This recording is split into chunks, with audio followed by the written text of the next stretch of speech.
Hey, what's going on, YouTube? It's the brain of the mainframe here, Nile Scala. We're here with another episode of Mr. Tucci of Pop XP. Brother, my man, Mr. Tucci, how you doing tonight? I'm doing great, brother. I am doing great. How are you? I'm fantastic, man. I have to tell you, dude, I'm excited. I'm ecstatic. You know, ever since I met you, there's been two gentlemen you've always talked about just, you know, with enthusiasm and passion. Guys that have been there when you were starting your career. You know, and tonight we get to have the privilege of having them on our show.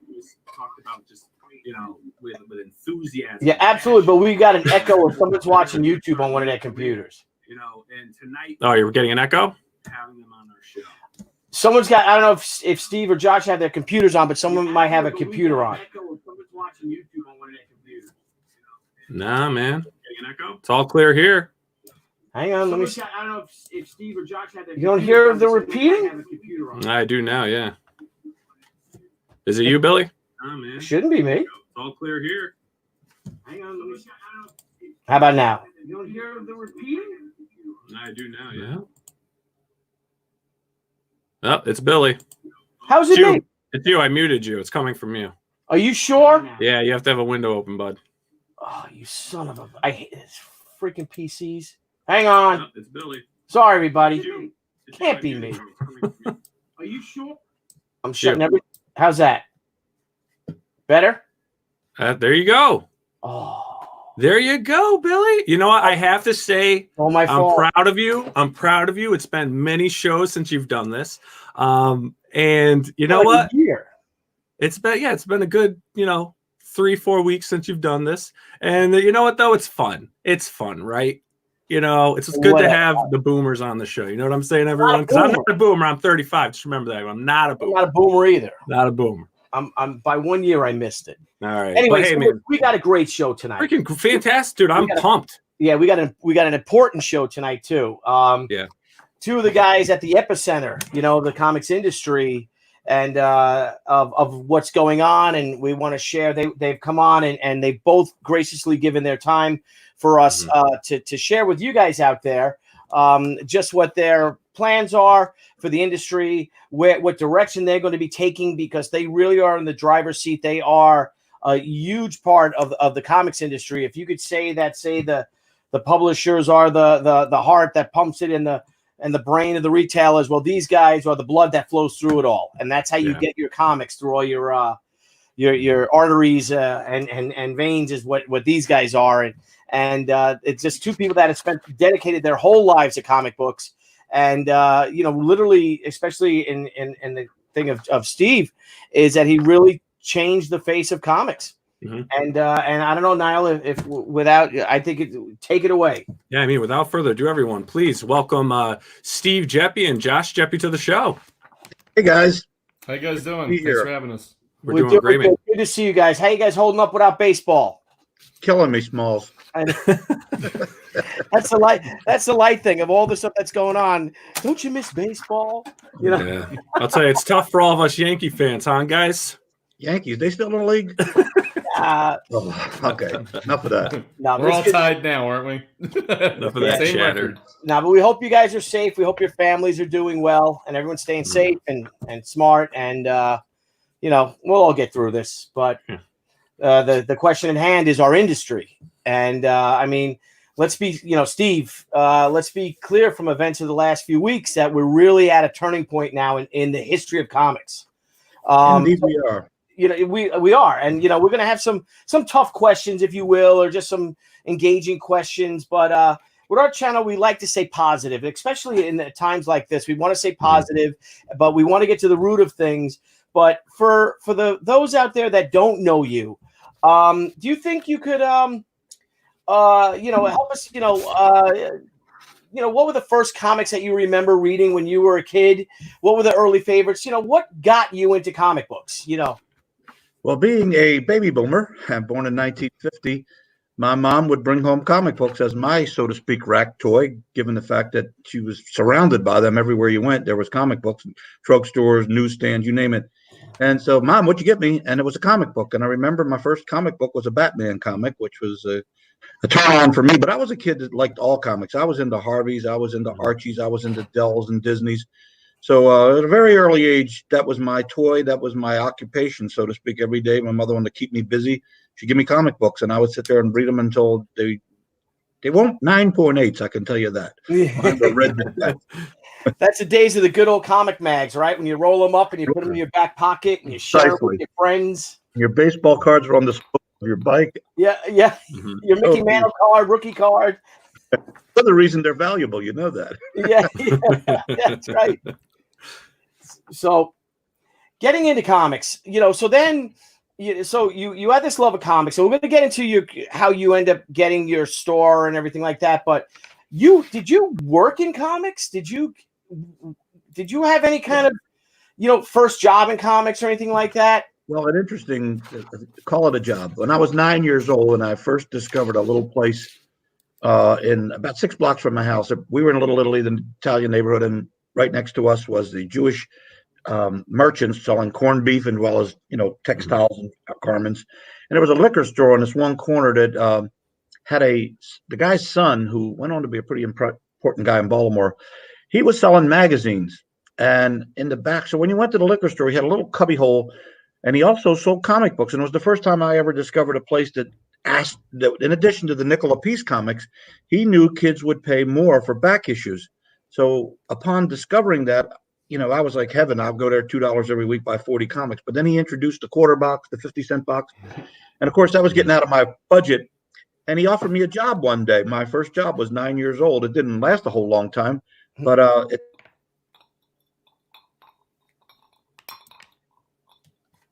He freeze up?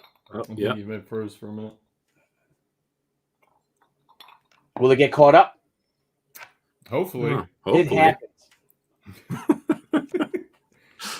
Well, that's the first. Now we get to stare at Steve's frozen face. Yeah. He's deep in thought right now. Buddy. Here we go. It's there you go. cycling You're through. back. There you go. All right. Okay. I was audible at least. But Pay your internet bill.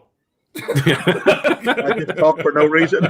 Yeah, you're gonna have to. So you got your first job, 9 years old, didn't last long, and then you froze on us. Yeah, well, what happened? What I was basically, that's it. I was saying that the guy offered me a job, and I was sorting, let's say, controversial magazines for the time, and he paid me in comic books. Mm-hmm. And I would go home happier than anything to have my big, and that got me into the quarter box, the 50-cent box. But like every other kid, eventually, the word grow out of him is a misnomer, because I was kind of forced out of him in a sense. I had to quit school when I was 13 to go to work to support my mother. And I suddenly became a man who was taking care of his family. So the comics weren't something I chose to forget. I was just caught up in work, and they just disappeared from my life for a period of time. And it wasn't until after I got married and had 2 kids that I was on vacation when my nephew was reading a comic and sent me on a nostalgic journey that hasn't ended yet and probably never will. Nice. Oh, that's fantastic. Now, you said your first book was Batman. You kind of went through a ring. I mean, has Batman been a big part of the nostalgia? Is there a character that's just gone with you through the years? I was very pure. Batman, Robin, Superman, Jimmy Olsen, Lois Lane. Mm-hmm. Anything after that was starting to get exotic for me. Flash, Green Lantern, and I was kind of at the point where they were coming in. I was going out anyway with the work job situation. But I also was totally immersed in, I didn't know who he was at the time, but Carl Barks, reading those stories of the Disneys. And I loved the Harvey, the Richie Rich comics. I think I had a fascination with exaggeration. I loved Jughead and Little Lotta because they both ate insatiably. Yeah. I loved Richie Rich because money was exaggerated. Everything had a Uncle Scrooge. Money was exaggerated. I don't know why that appealed to me. It wasn't even just the money. It was the exaggeration of having what you want and having as much of it as you could have. Richie Rich had $100,000 a week allowance, as I remember in the comics. And Jughead would eat 12 hamburgers. Literally, I would lay on the couch with the fan on me. We had no air conditioner, eating the hamburger. My mother would make me 12 hamburgers because I had to eat Jughead. I was loving life. And don't forget, Scrooge McDuck can swim in coins. He's the only creature that can actually swim through metal coins. He dives around them in a porpoise. Purpose him like a gopher, tosses him up and hit him with his head. So now you've got the nostalgia going. You're reading. You're getting back into comics. Your nephew said had some books. Now, where are you at this point now? What are you doing for a career? I'm about 22 years old. I got a wife, 2 kids, a good government job at the post office, benefits, and I discover my nephew's reading a comic book. I remember it must have been a detective. It was a Batman with Batmite. And I literally, it sent me on a nostalgic journey. So when I got back as a letter carrier, I started asking people on my rail route if they had any comic books. And I didn't knock on their doors and interrupt them, but if they were available and happened to be talking, we would make small talk, and I would ask. And eventually I got one little score that turned my life around when this lady had a collection that her son still had. He was in college where I should have been, but I was working, and so I had to talk her into selling me. It took 3 months because she had to get his permission. And once I got him, it was like heaven because I was seeing all these comics I had as a kid, but I had no clue about value. But simultaneously, I discovered the Overstreet Price Guide, which was in its 3rd edition. And the rest, as they say, is history because I now own that price guide, ironically, and we're on number 50. But at the time, it gave me the knowledge that comics had value. And of course, with me getting more comics every day because I was keep asking people and running ads, I had to have an outlet for things that were duplicates or things I didn't like. So I discovered conventions. And before I know it, I would start to go to these weekend conventions. I was making more money on the weekend than at my job. The only problem was I couldn't get off on weekends to continue to do that. So I did the only logical thing you do when you have a wife, 2 kids, a good government job with benefits. I quit. So what did your wife say when you told her that you're quitting to sell these funny Let's books? put it this way. I was not a popular guy in my house. Get out. Every person who ever was in my life at that time now jokes about how they were the ones that tried to give me the great advice of not doing this. So how hard was it? Crazy and reckless to do but when you're an entrepreneur, the definition of an entrepreneur is associated with risk. As you guys know that an entrepreneur never sees it as risk. He sees it as a calculated minor barrier that I'll probably overcome. And as such, even if all the risks go bad, I still think I want to do this. Yeah. And that's kind of what happened with me. So I quit the job and I opened an unprecedented, at the time, really, in Maryland, unprecedented comic book store. Unbeknownst to me, there was happening all over the country. And I wasn't carrying new comics. In fact, I didn't even think I'd make any sales there. I thought that was just a place to get ready for the weekends now that I was freed up and could go. And I would bag comics and hopefully the phone would ring and somebody have a great collection answering my ad. But before I knew it, people were starting to creep around and find me, destination oriented, this little tiny place in the basement of a TV repair shop. And what I discovered is every one of them thought they were the only kid in the world that collected comics, because probably at home they were viewed as what we know was called nerds and geeks or whatever. Yeah. But the real thrill for them coming in was talking to me and talking to fellow collectors. They came for the books were the excuse to get there, but they stayed long lengths of time because they wanted to talk to somebody because at home they didn't have that privilege. And that's still to this day, the clubhouse is still probably the most driving ingredient as to why you want to buy your comics at a comic store as opposed to somewhere else. Even if you can get them a little cheaper somewhere else, you just feel like you want to go where everybody goes that likes what you like. Yeah. Where everybody knows your name, it's just like Cheers. it Cheers really is of the comic world. Yeah, exactly. Cheers. It's funny. My buddy Richie, he's owned his comic store for over 30 years now, and just the patrons that come in, it's really like the guy, hey Norm, how you doing? Like everyone comes in. It's so cool to see how everyone has their celebrity. Yeah, there is a camaraderie that is built with that. And what I think is pretty cool is, from when you opened your store, especially at a time when, like you said, you didn't realize, you're probably thinking in your world, I'm like the only guy doing this. Is this the risk to take? Right? Not, unbeknownst to you, this is now these stores are popping up throughout the country. But you're actually getting satisfaction when you do something that at the time is seemingly crazy. But then you keep getting exonerated over the years now it's not even an issue. But it was still such big. When I look back, obviously, if I were telling somebody else, they were telling me they were going to do that, I'd have probably said the same thing they said to me. But when you have that's the beautiful part about our industry. The people that are in it, the vast majority, if not all, are passionate. In any business, if you have passion and conviction, you have a great head start going forward to be successful. Because you don't see the obstacles as obstacles. You see them as just road speed bumps or whatever that would be along the way. But the goal, the destination is so compelling that you look at those things as no big deal. I'll get through them.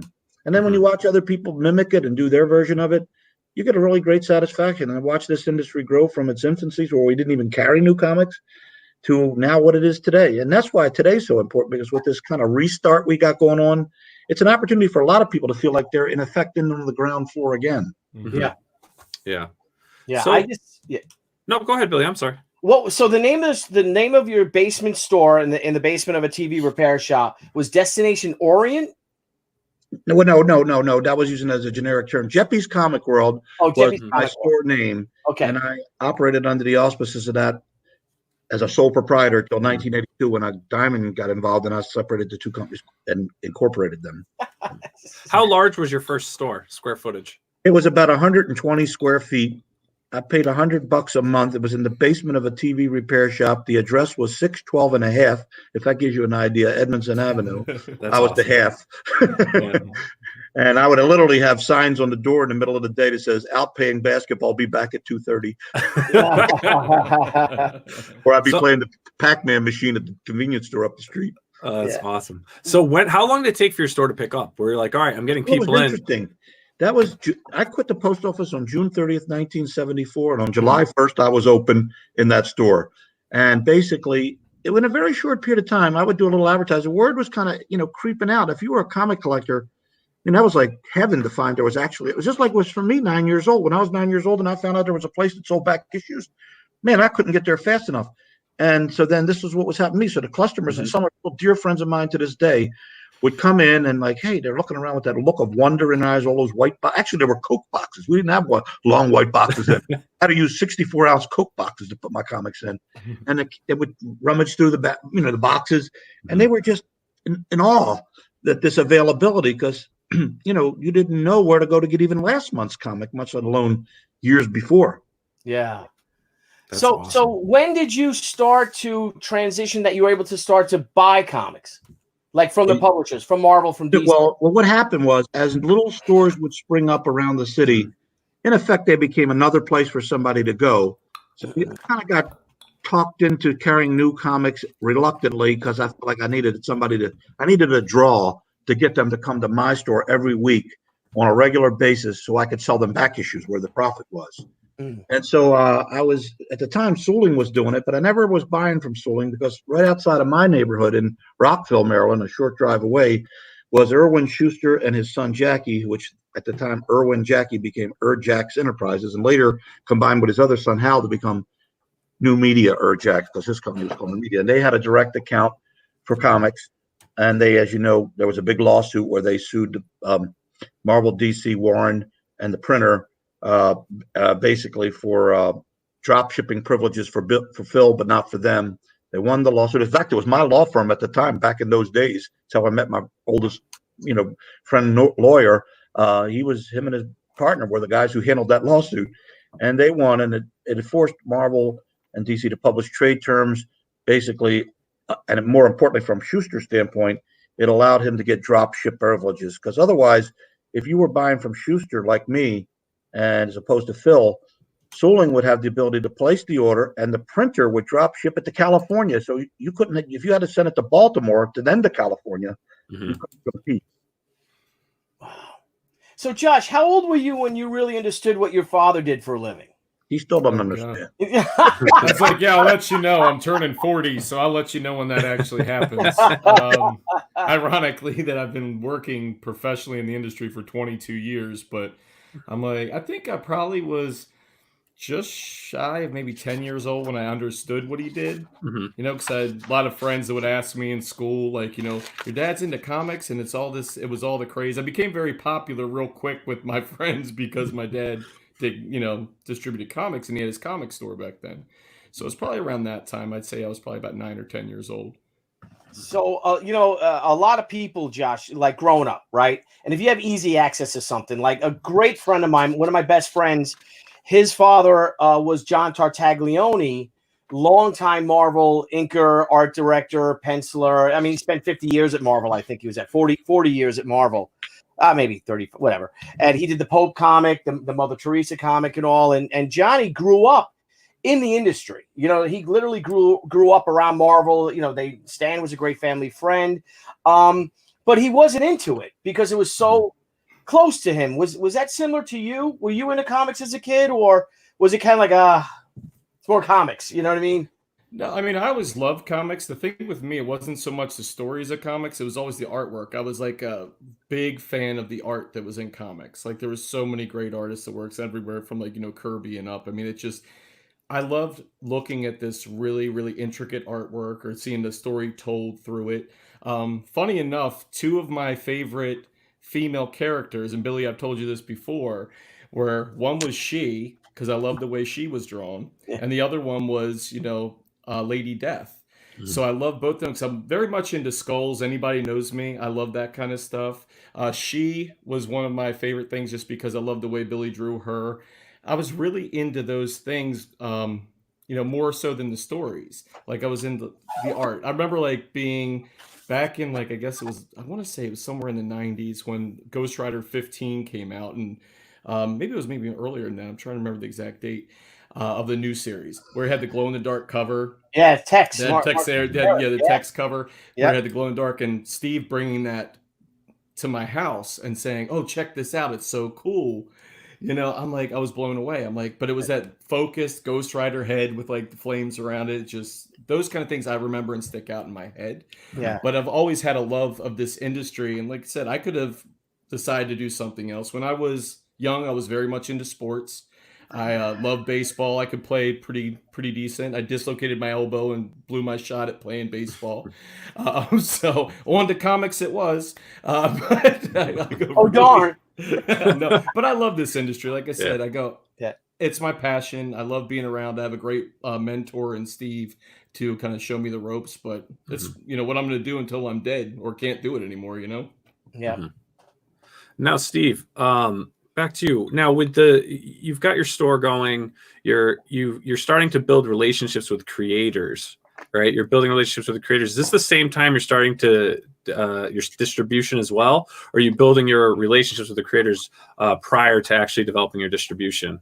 Well, interestingly enough, I never had a great starting point with creators. Not a bad one, just never had one.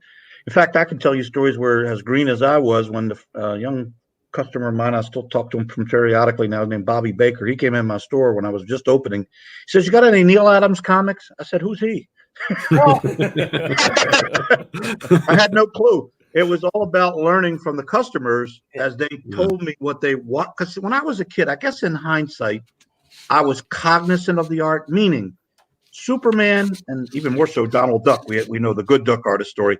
The concept was next issue, all of a sudden it's a different artist. My reaction wasn't who's the artist. It was this, why does he look different? Oh, What the hell's going on? Why does Superman look different? That would be my subconscious rule. So unlike more aficionado type collectors, they would say, well, that's no longer, Kurt Schaffenberger, that's Kurt Swan, or, whatever.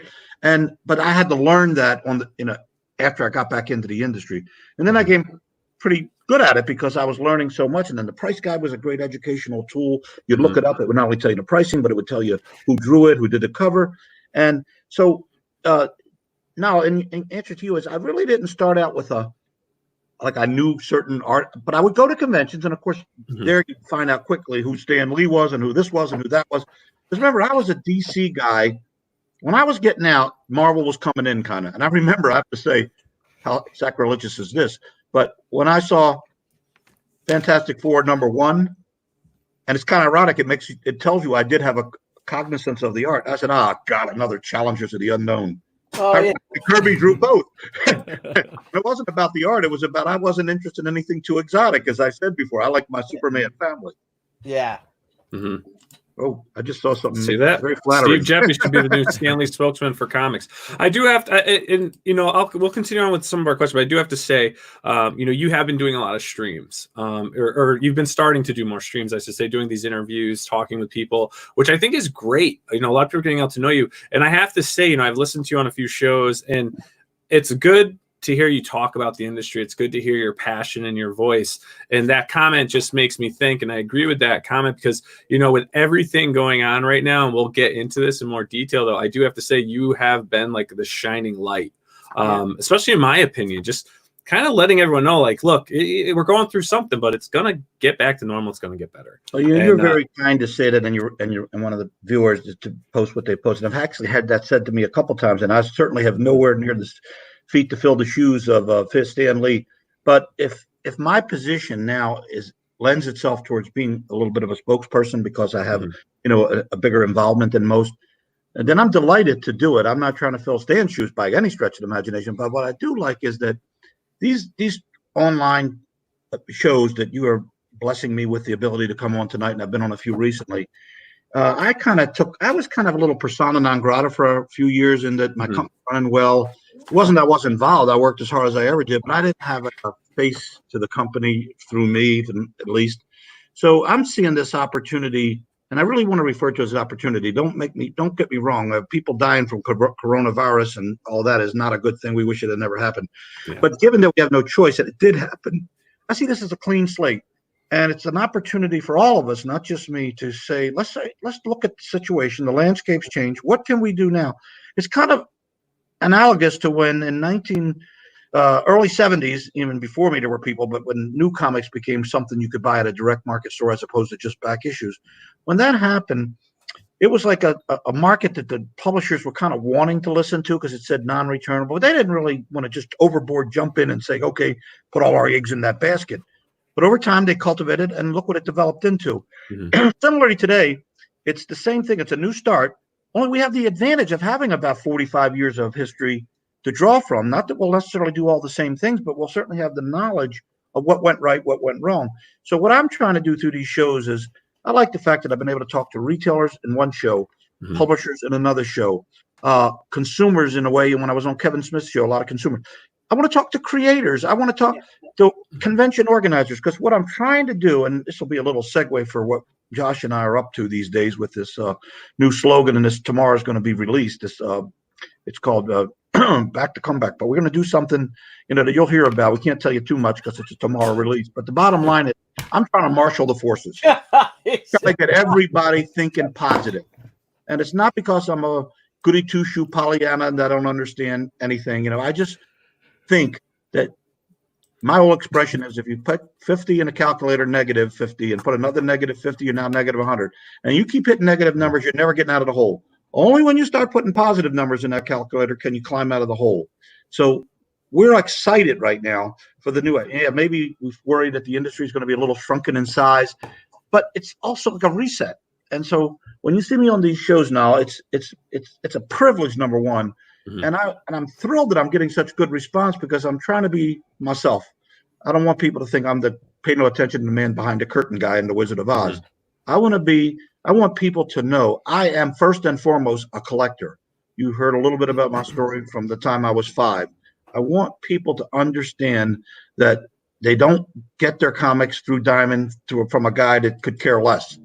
I care more than just that. And this may sound really disingenuous. It isn't really all about the money. It's about the thrill of the thrill of a success and getting people happy and enjoying. Somebody, tell stories. I was in San Diego once, and somebody introduced me to Dave Dorman, and he says, "Hi, this is Dave." I said, "Hi, I'm Steve Geppi." He says, "You don't know me, do you?" I says, "No, you're Dave Dorman. You're the guy who did the Star Wars." I said, "No, you don't know me." What are you talking about, Dave? He says, "Remember this kid?" And he starts describing himself in my store in like the 70s. Wow. He was one of my customers. So that's a great feeling to know that some kid was coming, and there's more than one of those cases. They went on to become, because that was his passion, and I just happened to be the guy that the story went to. And I'm sure every comic store around the country has one of those stories. Yeah, well, I can attest to that. Yeah. I can attest to Steve's, genuine, like how he is in these interviews is exactly how he is in real life. So some people might think it's a show saying, "Oh, he's trying to be positive for this." Literally, these are the conversations we have behind closed doors. Me and him were excited about things, and we talk the same way. It's 100% genuine, which is great because. And the beauty of it is, Josh, is that when you're doing that and you get the reaction you hope for, what the people don't realize they're doing is they're charging your batteries. But you couldn't keep doing it if you were getting a deadpan response. But when people say things, nice things like Nile said, or your viewer says what he said, it gives you the response that motivates you and I use the term recharges my batteries. Well, now it's like having a new, like you said, it's like a reset, right? Because we know we're not, people, a lot of people are saying this. I do agree. I think the world is going to change now. Things are not going to go back 100% the way they were. So now it's a way to think outside the box and do things differently. I think it's going to be a fun time, especially for creators. And, you guys are doing distribution, but, you're creators in your own right as well, with the other productions and things you guys do. So I'm really excited to see what you guys have coming down the line. Well, we're excited too. And, we're going to try to, like I said, I use the term marshal the forces. Just it's takes a lot of different components of the industry. It's hard to be an island and it's hard to go on your own and be rogue. Ours is a beautiful little community that the beauty of it is we talked about the passion. Everybody wants to go to the clubhouse and share each other's thoughts. And it's a sharing kind of an industry. Having the greatest comic collection in the world, all 10.0 copies of every comic ever made, but being alone in your house might be cool for a while, but it's like, then what? Yeah. And one man's trash is another man's treasure. Somebody might be reading their beat the hell copy or whatever, but it's got their whole memory system embodied in that comic. And that's the beauty of comics. They're the greatest tool for the imagination I know of. You could go to the movies, particularly today, when the movies have some incredible special effects. I mean, they can make Spider-Man look real, Superman, all these incredible things they do. But I still say to this day, none of that is halfway as good as the brain when it's reading left panel, right panel, and translating the action in between in your brain. You ever try to figure out some of the things that are in your dreams that you just could never get, even with the most modern technology, could recreate? So I think keep in mind, when you're reading it and when the four of us are reading it, we're all got different versions of it. Yeah. The voices sound different to us, but there are that voice to us forever. Jughead is always going to sound like Jughead sounds to me and probably to you. It is what it is. So it's a fun industry, and I think it's got tremendous resilience, and that's why I want to see. There's going to be people writing articles probably after all this pandemic about somebody's going to get around to saying, well, let's re-examine all the industries and who was hurt the most and who made the greatest comeback. Who was the one that really showed what tested their mettle and showed what they're made of. I want our story not just to be a local industry story. I want it to be a worldwide story so they get exposed to us and say, holy crap, I remember reading articles about are the comic stores going away? Is Superman dead? Blah, blah, blah, blah. No, guess what? You remember when we were all on that level playing field and in the restaurants and the liquor stores and the movies and the theme parks? You know what? Those little comic book stores, they took advantage of this and they ran with it, and look what they did. And that'll give us our chance to be seen again. Because right now we're riding high. We've never had this kind of exposure with the movies and all. Back in the 50s, we all know what happened.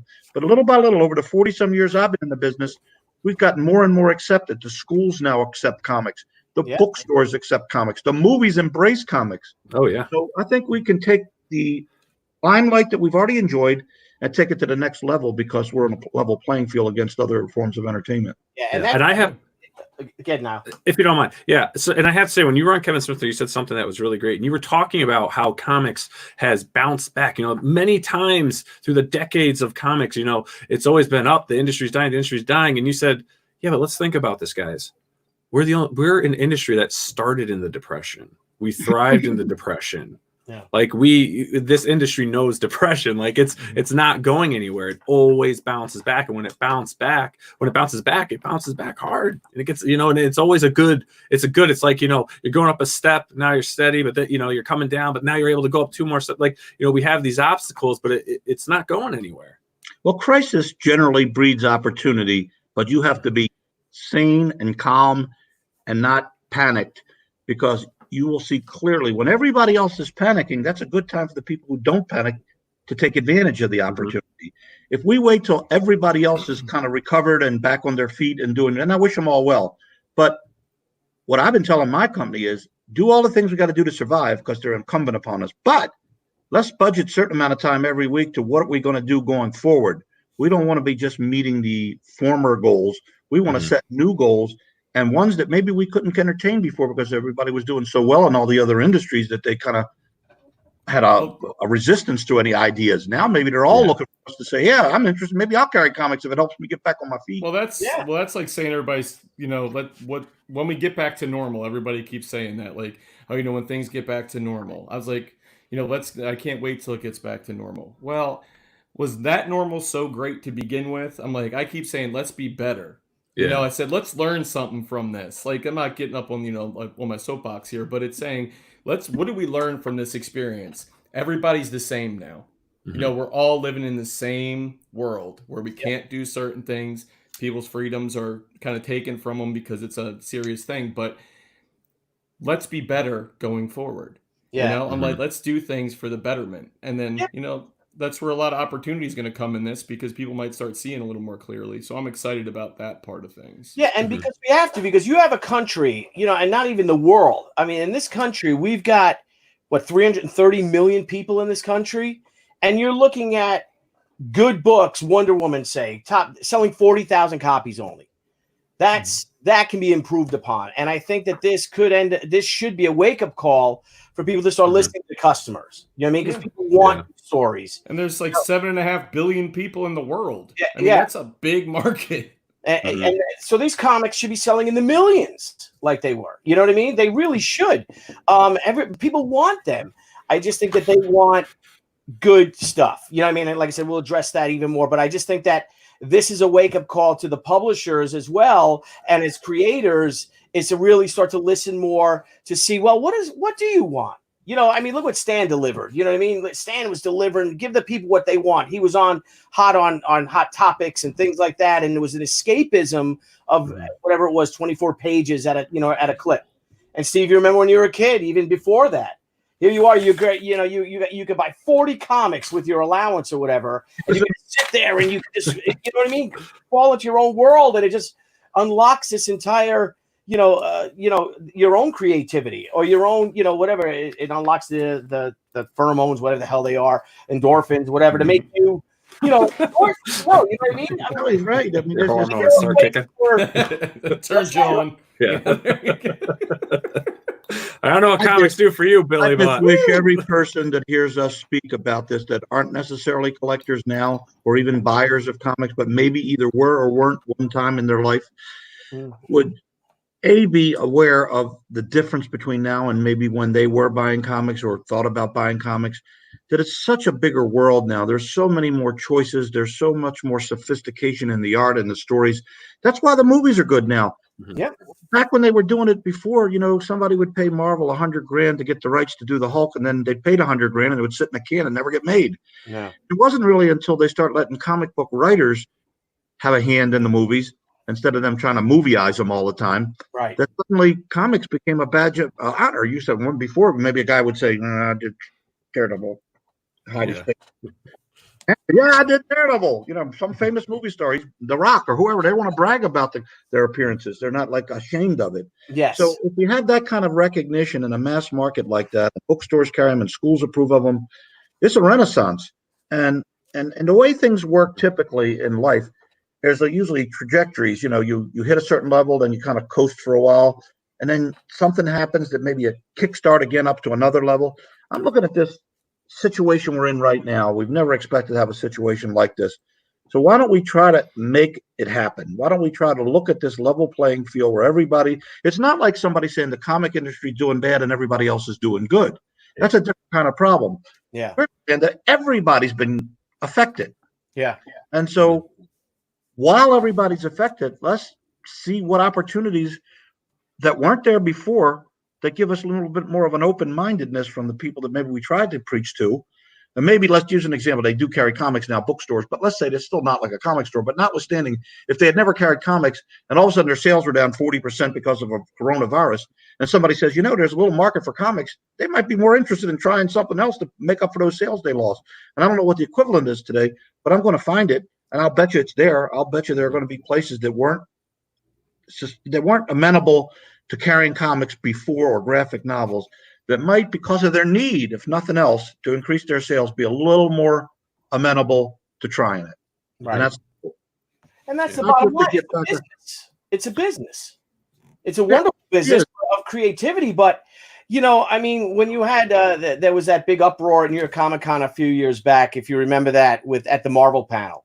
And, they were saying, you're riding high and you've got Captain America, which was, everyone loves, loves him in the films. They have the films are the Avengers made $1 billion, and all they see in the headlines is now Captain America at the height of this film coming out is Captain America is now a Nazi. And that went over like a fart in church, right? I mean, look how nothing but nothing. And as a fan, it bothers me because, as you can tell, I'm a fan too. That's why I got into this. And we all got into this because we're comic fans. Look at you, Steve. You left a job, a well-paying, secure job, you know, to follow a dream. The funny part about it, Bill, is I absolutely loved that job. I was having a route. I knew all the people. It was the toughest decision because I was not. If I was like hated my job, this would have been great anyway. But I was having to choose between something I absolutely, and it took me a while to get to where I had the kind of position at the post office where I had my own route, and it was a great route, and I had my own little world. It was mine. And now I got to choose. But that gives you an idea how powerful that passion must have been in me for the comics, that it would take me from a job that it was hard to get in those days, and I was fortunate enough to get it faster than most. I walked up the path and ended up with a really good route. I had all the good things you want at an early age that a lot of people, quite frankly, it took them longer to get. But here I had to look at my childhood had just been rekindled, and on top of being able to read these great old comics, I could make money doing it, make a living for my family. This is good to be true. I think a lot of retail store owners feel that way. You know, they just love the fact that they can go. And that's why I wish every retailer just achieves the amount of success that's available potential for them so that they can do really well with their stores, make good money, have less concerns, but still, because I know if they're as passionate as they are, and some of them are struggling, let's face it, it's some cases it barely pays the bills.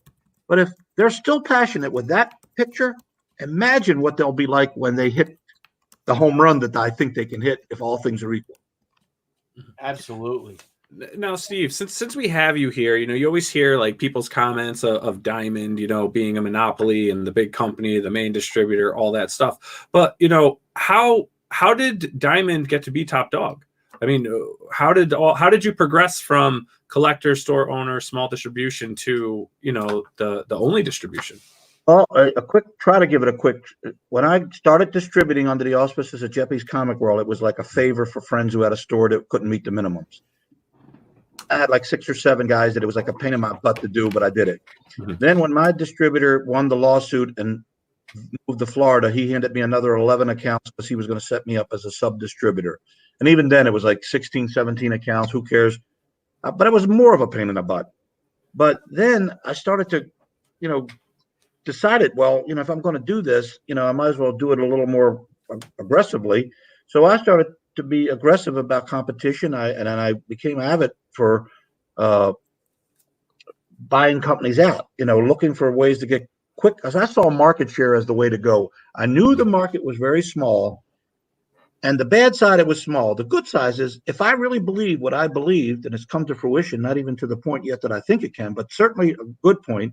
If I believe this market's going to grow big and I can go after market share now, man, it's cheaper now to get it because it's a small pie. If I get like 50% of this, my God, I'm going to have, and it becomes a $10 billion industry, I'm going to still have 50%.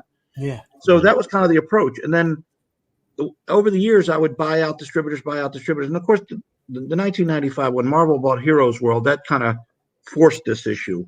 I don't know what it would be like now. But what happened to us is we were losing 35% of our business. All of us. Heroes World was going to be the only people selling Marvel, and they weren't going to sell anybody else's products either. They were just going to do theirs. So we had to capitulate, and that's when Paul Levitz, wisely, I will say, said, well, we don't want to buy a distributor, but we can't take the chance that Marvel will control their own pricing, and it'll be more competitive. They might have an advantage talking direct to retailers. So he said, well, let's do a de facto version of that. Let's not buy them, but let's get the next best thing. Let's control them in a sense by making one distributor exclusive. And then Capital and Diamond were the two that were, you know, the most likely choices, I guess, in their mind. And we made our pitches, and I like to think, you know, we won for a good reason. And that's with due respect to Capital. They had to pick somebody. It could have been Capital and not me. And I was actually preparing myself for the fact that it might not be me. So I was already gearing up with a lot of my smaller companies that if I had to go that route, I would go that route.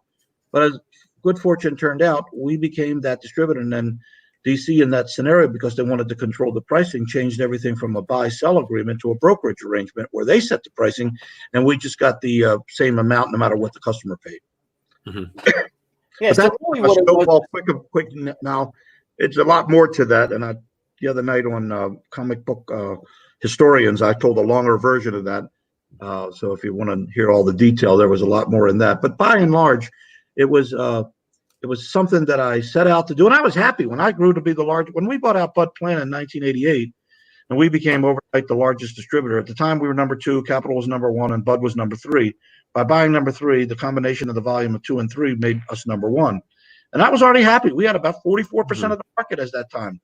I didn't expect this whole craziness to happen in 1995, that in a way, as bad as it was, you could argue I was the one that benefited from it because I became the surviving distributor. And then, as you know, there was a Justice Department looked into the industry to see how the hell that happened.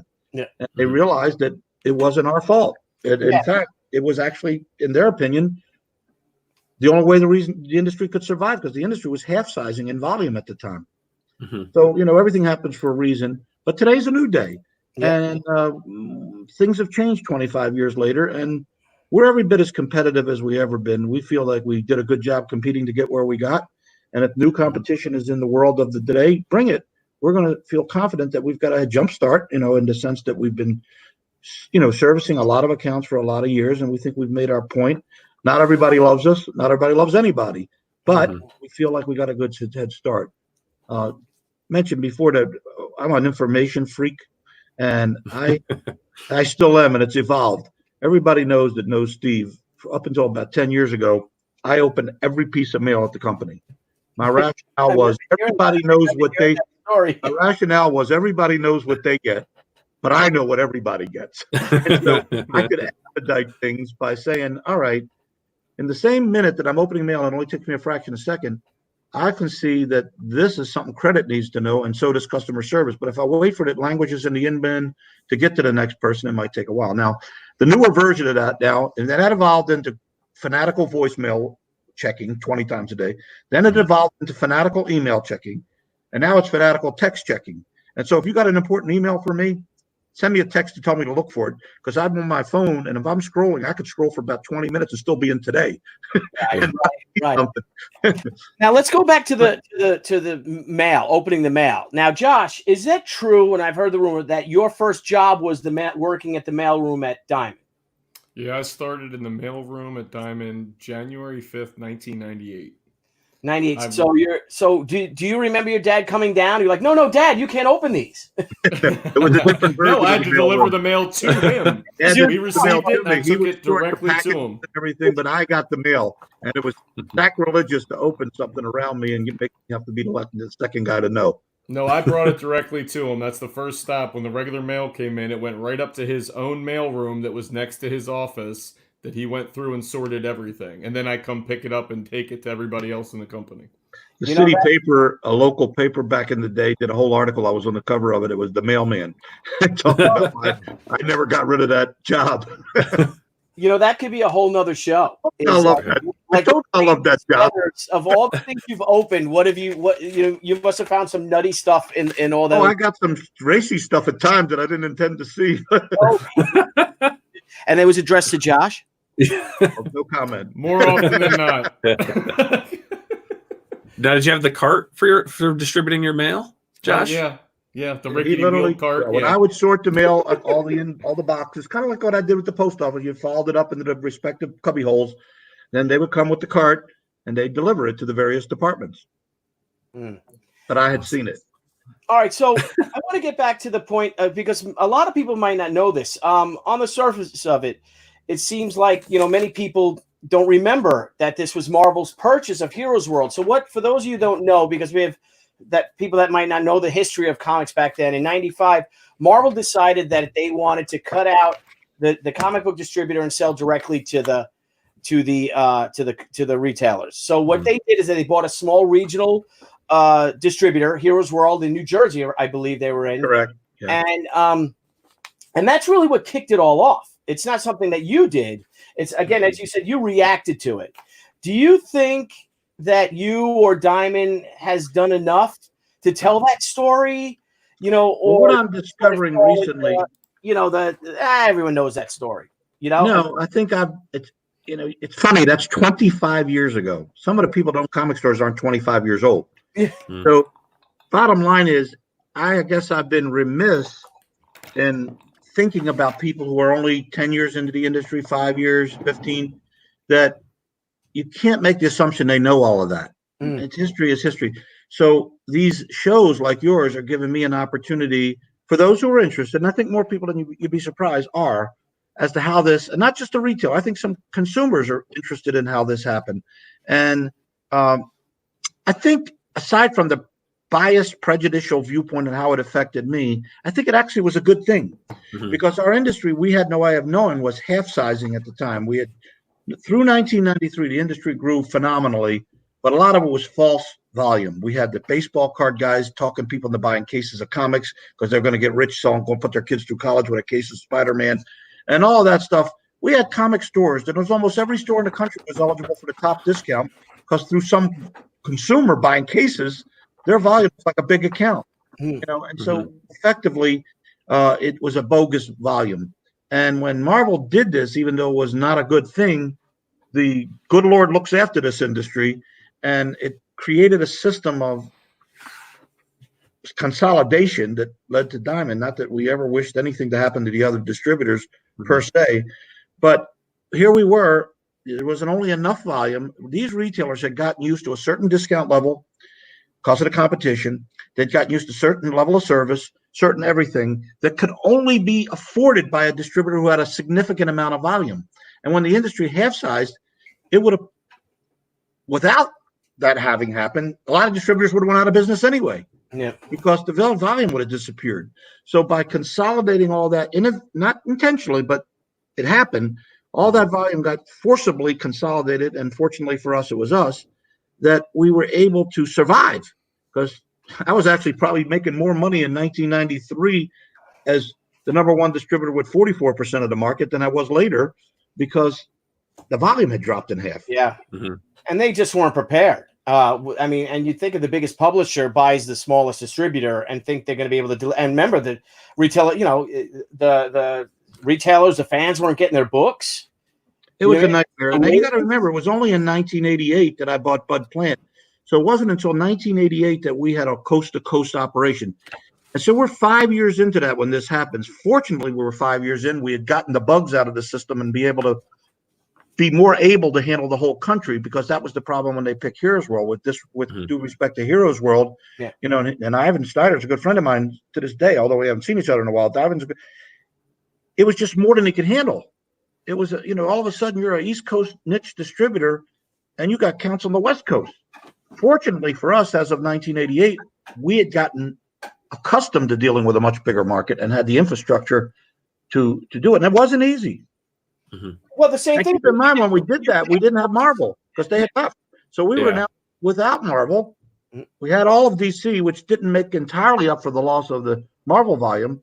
But, you know, it is what it is. But then it started to grow again. And, you know, we watched the industry grow, and it's had its ups and downs like all industries.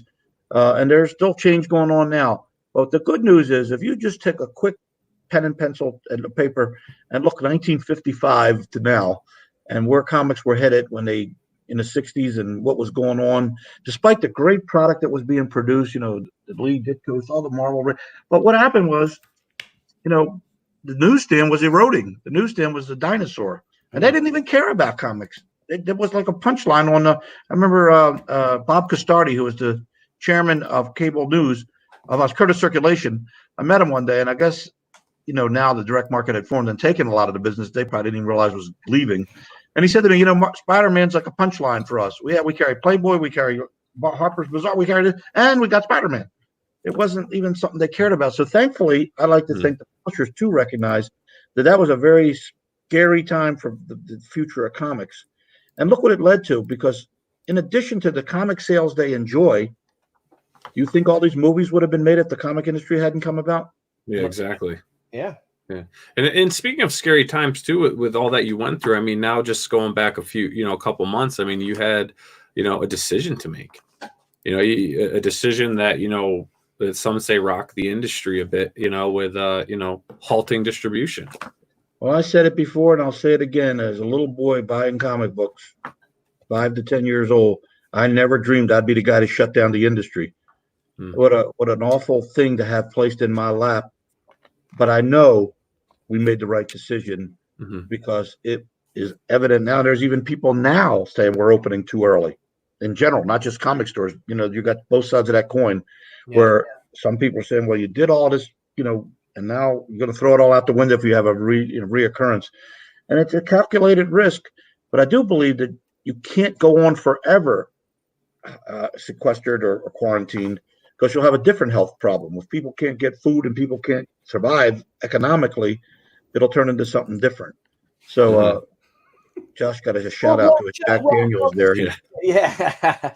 Well, Steve, and here's another thing. If you didn't stop distribution, right? Remember, I mean, it was like, that was, that was it. But how are you going to deliver to these stores if the stores are closed and the customers can't come into the stores? Well, that's the point, Billy, even beyond the customers being open. Yeah, so how are they going to sell? Still got a customer base that in many cases up until somewhat recently, and it's still qualified. Let's say your state, by definition, allows you to open with curbside service, sort of like a restaurant. People can come get their comics at the curb. So you don't have people in your store, but you can still sell your comic books. It still goes down to the consumer, because the consumer, let's say it's strictly enforced, and in some states it is. Yeah. Guy gets pulled over for a traffic violation, and while he's talking to him, license registration, where are you going? More of a question you get now. What are you doing? Yeah. And you're not going to get medicine, and you're not going to go get food. You say, I'm going to get my comic books. Yeah. Whoa, wait a minute. Last I heard from the governor, comic books weren't considered essential. Yeah. So even then, with stores open, the consumer base is still a big factor in how many people, and that's why it's hard to project sales. Now, we were delighted when we just did the FOC orders that the numbers that were reset because they were ordered at a time when they didn't know there was going to be a pandemic have actually come back stronger than we budgeted for, which is a good thing. And I think it has a lot to do with the product we sell is a pent-up demand. We are not like the restaurants where they lost those sales permanently. People ate at home, and so they're not going to go back and buy those meals. Our guys, these comics that have been held back, they still want them. It wasn't replaced with anything else. And in fact, they're home so much that they've probably got more money in some cases to buy their comics, because they're not going to dinner, they're not going to movies, they're not going to baseball games. And in some cases, their unemployment is more than their job was paying because of the stimulus. Yeah, that's so I got a hunch. My prediction is, I think when this all starts happening again on May 20th for our release date next week, a week from tomorrow, you're going to see that the retail stores are going to sell out of a lot of their products because they've ordered conservatively. Now, I'm not encouraging them to go the other direction, but I am saying probably what they did is said, how many customers do I know are like my probable sales, their subscription service or pull and hold? And where they might have cut is speculative copies on the rack for people who come in and just buy like that.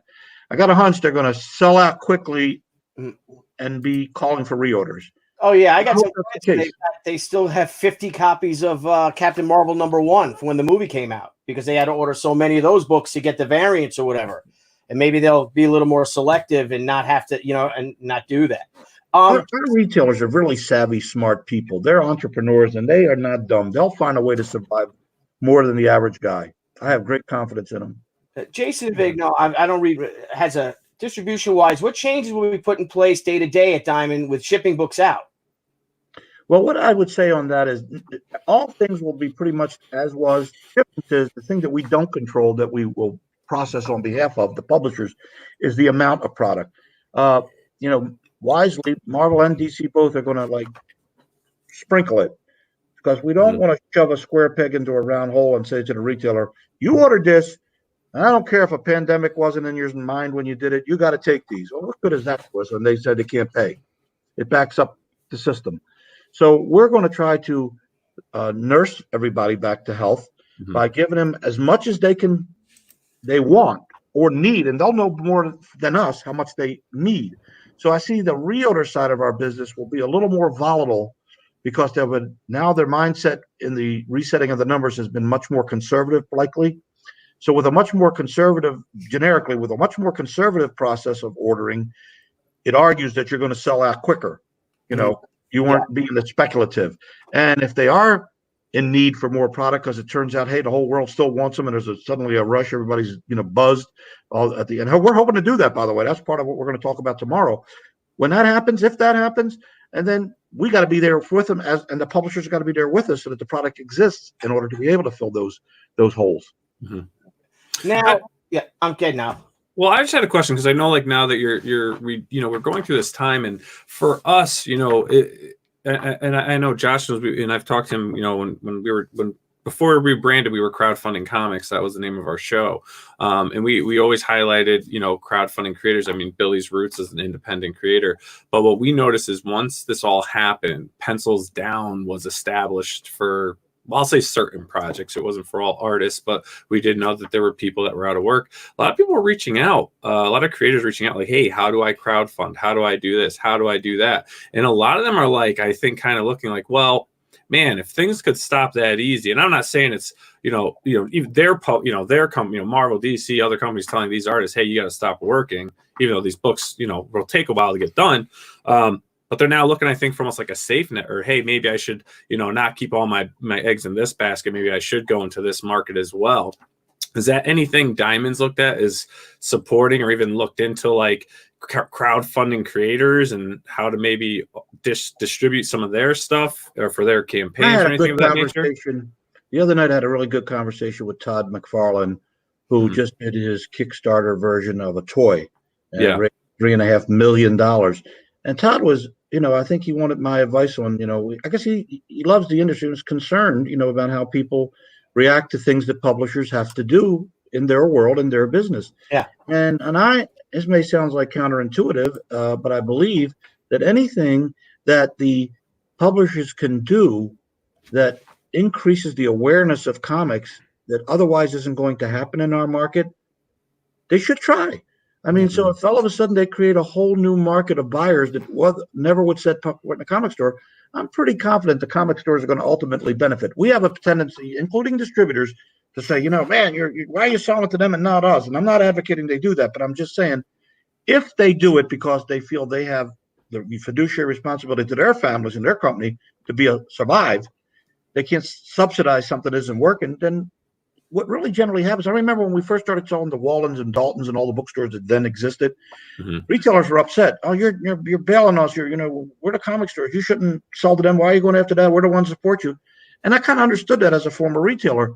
But what's happened, I think the exposure in the bookstores has now given more people eyeballs on comics. And we're going to, because of the clubhouse mentality, we always have a hook they don't have. Collectors are never going to want to hang around a Walden, I should say now, Barnes & Noble on a regular basis to get their comics. They are going to maybe discover them. They're just like digital. When digital came across, I saw everybody panic and said, oh, my God, they're going to replace print.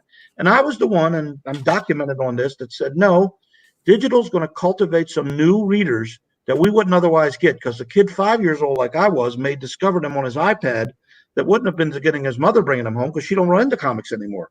There's better places to buy them, but far fewer of them. So then on top of that, he's got so many other things to take his attention. But now we're taking the things that take his attention and using that as a tool to get him in the comics. So he has an iPad.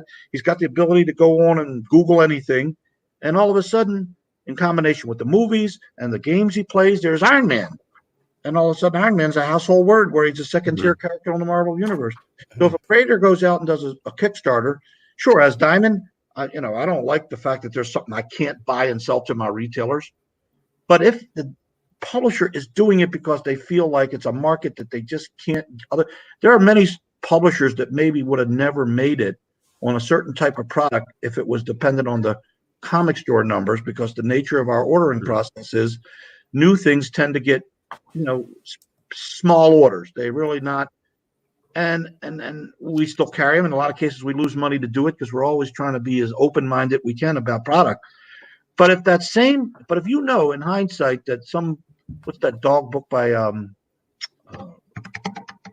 Scholastic now that nobody can keep in stock? Oh, that huge book. The big, it's made like 40 million or something, 45 million. What do you think that would have sold on a previews order form? Yeah. Yep. 12? Yep, I agree, and that's you're absolutely right, and that's the same thing with me, and with us is especially like retailers only have so many dollars, right? The majority of their money they spend is on the big two. Let's be honest, that's what sells the big three if you include Image. You're fighting for shelf space. You're fighting for that shelf space. But I'm not gonna cry about it. So my thing is, okay, you know what? I'm gonna go directly to the consumer. And I'll go to the consumer and I will get my name out and I'll get that book. I mean, you look at Ethan Van Sciver, did with his last book. He did over $1 million. Brian Pulido, look what Brian Pulido does. His Lady Deaths, $350,000. You've got one of your competitors here, Steve and Josh, Peter Cimetti, our buddy, Alterna Comics. You know, the way to get his books in the store, he set up his own distribution business. You know, and that's just the way it is, and that's what you thrive from that. As you said, Steve, you find a way. So what we hope for, Billy, we hope that these people to do that still love the industry, and most of them do, if not all. And then when they see they've found a way, why would you find a big market like that? Because you were forced to, and not turn back to the direct market and want to put it there. Well, that's my point, because what I think wouldn't be happy about something they didn't get. But if it's something they didn't get that they wouldn't have bought, and then they find out it really sells, hey, hallelujah, bring it to us. So if somebody takes a bad attitude and says, well, you wouldn't have supported it, so hell with you now. I mean, I don't see why would they do that. It'd be counterintuitive. If I knew I sold this many over in the other market, I damn well know that the ceramic market is going to be good for me now, because the proselytization, somebody proselytized to the world of these books, they're going to expect the comic store to have them. Agreed. We got Allegiance comics now going into Walmart.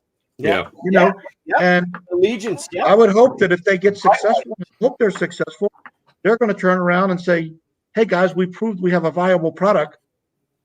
We want it in the comic stores. Why would they not? Yeah. Well, that's what I look at it. What I think is a great way for independents and self-publishers and small press is that if you can crowdfund your comic, right? You go to an Indiegogo, you get the money, and some people are doing really super well. I'm completely thankful for what everyone's done for us. I mean, we brought She back in a big way, but my plan now is I want to put that book into 2,000 stores. So what we'll do is through Diamond then we're going to go, and I am going to give guaranteed ship dates. And because the book is already paid for, the book's already done. So I can go and say, here's our book, it's done. And this will give me an edge on certain other, even maybe some of the big two, because a lot of books are late. But I'm going to give a guaranteed ship date. Should have happened during this pandemic where artists had an opportunity to catch up. I know. See, that's infuriating, Steve. That's I want to get into this because you've got multi-billion-dollar companies. I don't know what Marvel makes a year, but it's something like north of $400 million. And if Marvel's making that, they deem their creators so lowly and so insignificant that they furlough them. They order them to put their pencils down, and they can't afford to pay them for a month or so without shipping product every 2 weeks or so. I mean, that's real. That's something. And DC Comics that is this. Well, we kind of got blamed for that. I think. I think we got blamed because publishers were saying, if Diamond's not paying us, how can we pay you? Well, how can he pay you? What about $350 million you made last year? Yeah, it's off of DC Comics. Well, doesn't make sense. Different between us and those other companies. We don't make that kind of money. We have the lowest margins in the industry. We had to do what we had to do. We all got to keep. But you got the safety of your staff as well. You know, everyone was shutting down. There was reasons for it. And again, what I said earlier, it wasn't like the comic industry was the only industry that had the problem. This is so universal that it's a whole different thing. If everybody's doing great and we're doing bad, it's like, pity party for us. Yeah. But if everybody's got the same problem, we have to look at it differently.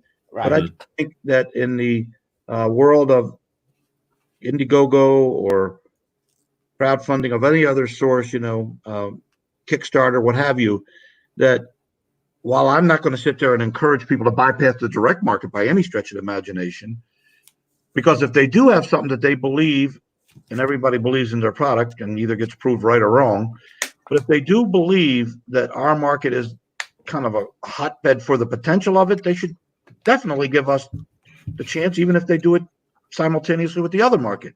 Right. It doesn't have to be one or the other always. Yeah. Now, I do understand when it's maybe even the creator thinks the nature of the product I'm intending to put out, historically, I know is not going to get readily accepted because it's different. It doesn't fit the description of superhero. It doesn't. They're ordering from previews. There's 600 pages. I'm going to get buried. And if you got the wherewithal, like apparently Allegiance did, to go out and cut a deal with Walmart, well, I wish them well. I don't know that Walmart's going to carry number 100 if they last that long. But if they get it started and they to come back to Diamond in the direct market and say, guess what, guys? We test marketed this, and there is a market for our stuff. And do you want it? Of course we want it. We're going to sell sour grapes because we didn't get it the first time around. The world doesn't come up with our name on the sun every day, like it only shines for us. We have to be fair about each company, each family, each person has to do what's best for them. We try to do it as fair as we can, but sometimes it isn't always easy to do that. And the choices are yes or no. Yeah. So I'd rather have somebody try outside the market if they're not going to do anything, because we're not getting any either way. And then if they're successful, they might expose more people to comics. Look at all the people going to a Walmart now. And, DC did their thing with the 100 pagers, but I couldn't even find them. I went in there, sold them as I go to a Walmart. I couldn't find them. Yeah. These guys, how they did it, they're paying, I'm sure, a lot of money to do it, but they got end caps. Yeah. But there's still the question of how well do they do, and we'll see. Yeah. I wish them well. I'd love nothing better to have them come to us and say, hey, we're going to start soliciting with issue number so-and-so, and look what a track record, look at the audience we've already pre-built for you. Because they can also The start people who buy them there are going to run to the comic store. Yeah. They could start with number 1. Here you go. Now you have the diamond. We don't have to be shut out. Look, we get a little dose of that now. Right now, the DC's got a few books out. The diamond's going to be laid on because they, ship them through the 2 new distributors. It's, all right. It's not the end of the world. We've been very lucky that a lot of retailers, hashtag we'll wait for diamond, which was very satisfying. And nothing worse from a distributor standpoint to have to know that you're in a situation where you can't be competitive on something like that time-wise. But we know come May 20th, we're going to catch up. And that one little window is going to go away. And then we're back to competing like we normally do, and we'll take our chances.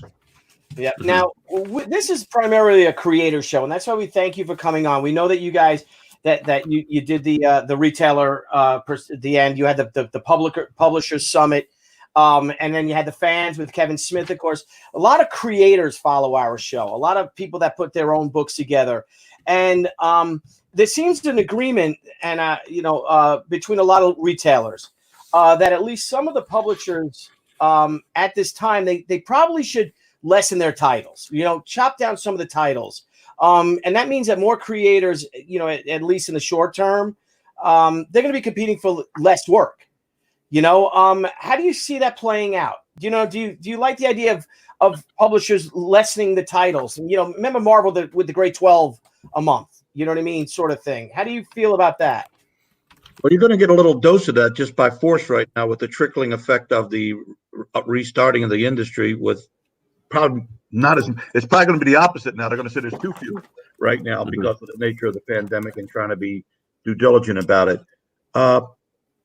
In the distributor mindset, generically, you'd say the more the merrier because they can always not buy. But the problem is a retailer carries the main companies is going to feel obligated to carry something because they don't want their customers to think they only carry part of the line. Yeah.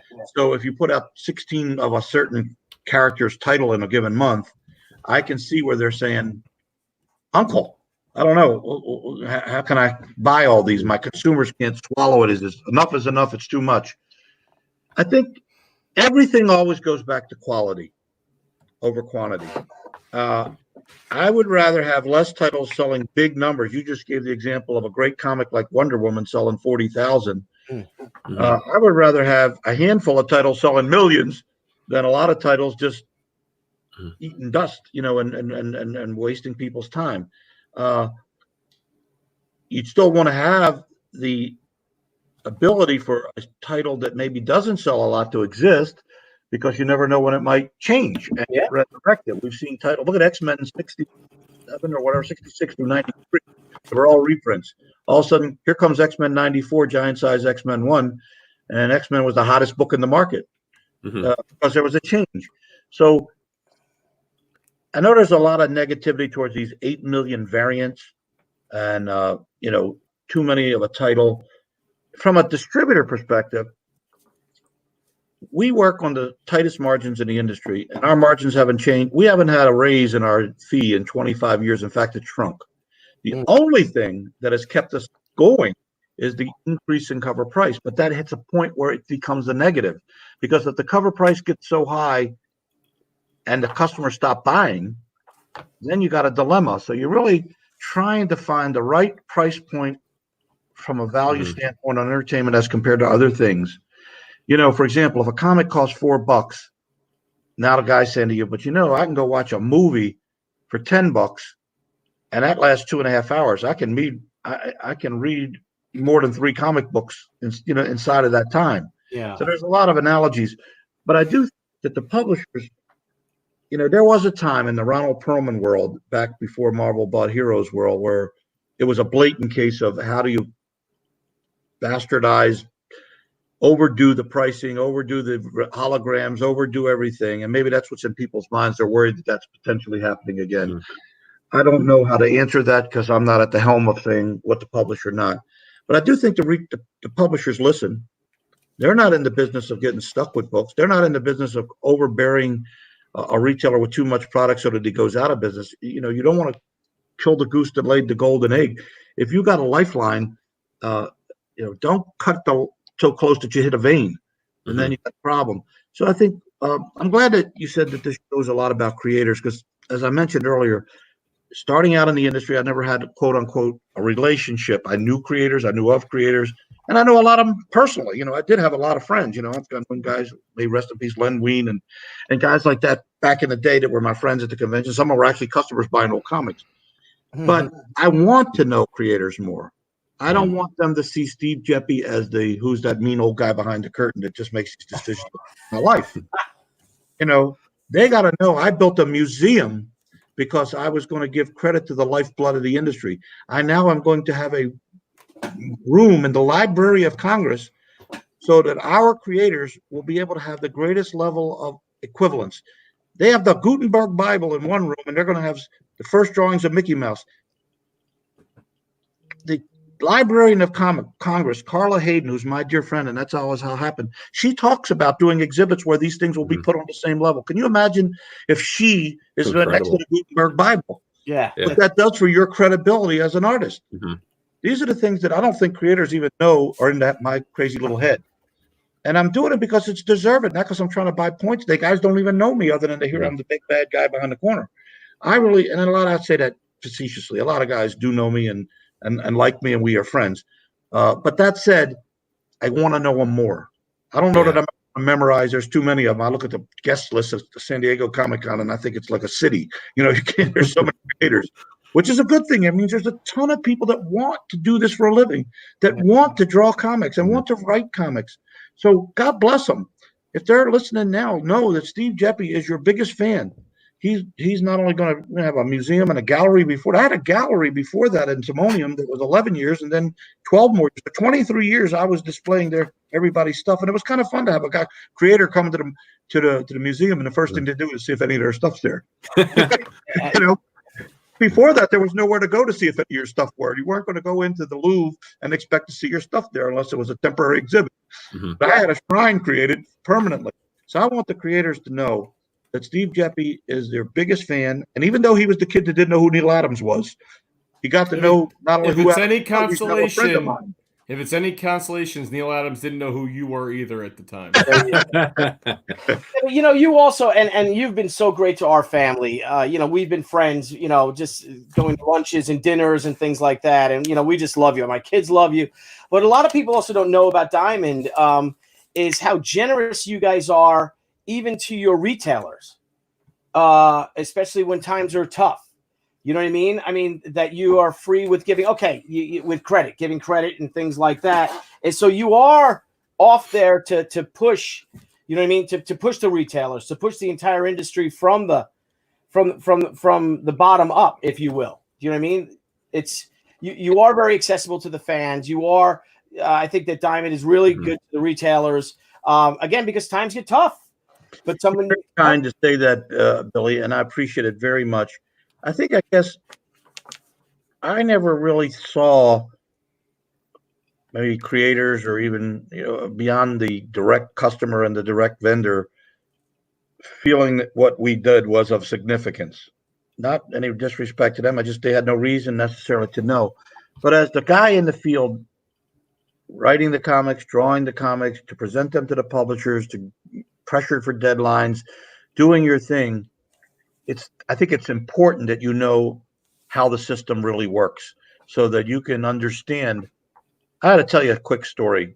When I bought the Harvey warehouse, there was a guy there, I want to say, I always want to say Bud Selig, but his name was Ken Selig. And he was a guy who did a zillion stories. And he recently passed away, I believe. And I was in the Harvey warehouse that I was about to buy, and we were small talking. I'm talking to a guy that drew and wrote comic books. And we were just doing kid talk. Like, I said, when I was a kid, I loved stories about caves and tunnels and hideaways, little boy stuff, right? He says, he says, I always thought that too. And we did this hot stuff, creepy crawlers, and it bombed, and I could never understand that. And then I had to explain to him to something that he had no idea about. I says, and I really felt bad. I said, Kenny, do you ever heard of something called affidavit returns? He said, what the hell's that? I says, when your books go out, the publisher ships them, the distributor gets them, and they go to the retail store. The retail store is buying returnable. There are actually clerks in retail stores that open the box, and instead of taking the new comics, the comics on the rack off and putting the new ones on, some of them just don't bother. They just close that box up and said, about your books may have never seen the light of day. He looked at me with two faces, one with exoneration and one with despair. Yeah. But if you don't know how the system works, you might be just saying, why don't my comics sell? Yeah. And in a terrible system like the newsstand used to be, and really was and still is on some level, it wasn't treated like there was no heart in it. The comic distributors, the comic retailers aren't just there to sell you stuff. They love it. They collectors themselves. They enjoy it. They talk about you, the creators. They talk about who you are and how important. Look how they rally around Stan Lee. You just don't get that. And there was a time in comics when nobody even knew who wrote them or drew them. They didn't put their names in them. Yeah. Now they put their names up on the movie screen. Yeah. This is the time to celebrate, not complain. This is the time to say, okay, educate me a little bit more. And now that I know these crazy little nuances about distribution and retail, maybe that'll give me some new ideas how to work around it. And creators are called creators because they're creative people. That doesn't mean they just write and draw. They kind of figure out how to solve problems. They're creative. And I want to let them know that I'm available. I'm there. I don't care. I'd sit in front of an audience of nothing but creators and tell them anything they'd want to know or think I knew if it helped them. Yeah. Now we do have a question from Peter Sametti. Now he has Alternate Comics. They distribute their books through you guys as well. And, he had some questions. It seems like concerns. So I think it's a good thing to bring up. So, he says first part of his question is we're still waiting on payment. That's almost a month late. Our interim brand manager was furloughed, and now we have another interim. She doesn't have an answer for us. There's no reason that should have happened. I can tell you this, that if it's happening, I wouldn't be aware of it. And Josh is on the show right now. So what he's going to do is tomorrow morning, find out what's the status of that, because that's one of my number one. When we had to put a payment schedule out, the reason it worked, because everybody knows in the history of Diamond, we've never been late. We've always paid on time. That was our hallmark of bragging rights. So when I hear something like that happens, it's got to be, well, you just said the guy was furloughed and something slipped through the cracks on that particular vendor. And that will get rectified immediately if that's the case. Peter, whatever, trust me, that is not intentional. There's no reason for that not to be paid. The money's there, the ability's there, the desire is there. Until you bring it to my attention or our attention, somewhere that slipped through the cracks with an employee being furloughed. Okay. Yeah, he's just requesting if there's anyone part they of that can reach question, out I saw more up on the screen, but it went off and I didn't get to read it. I'll pull that back up for you.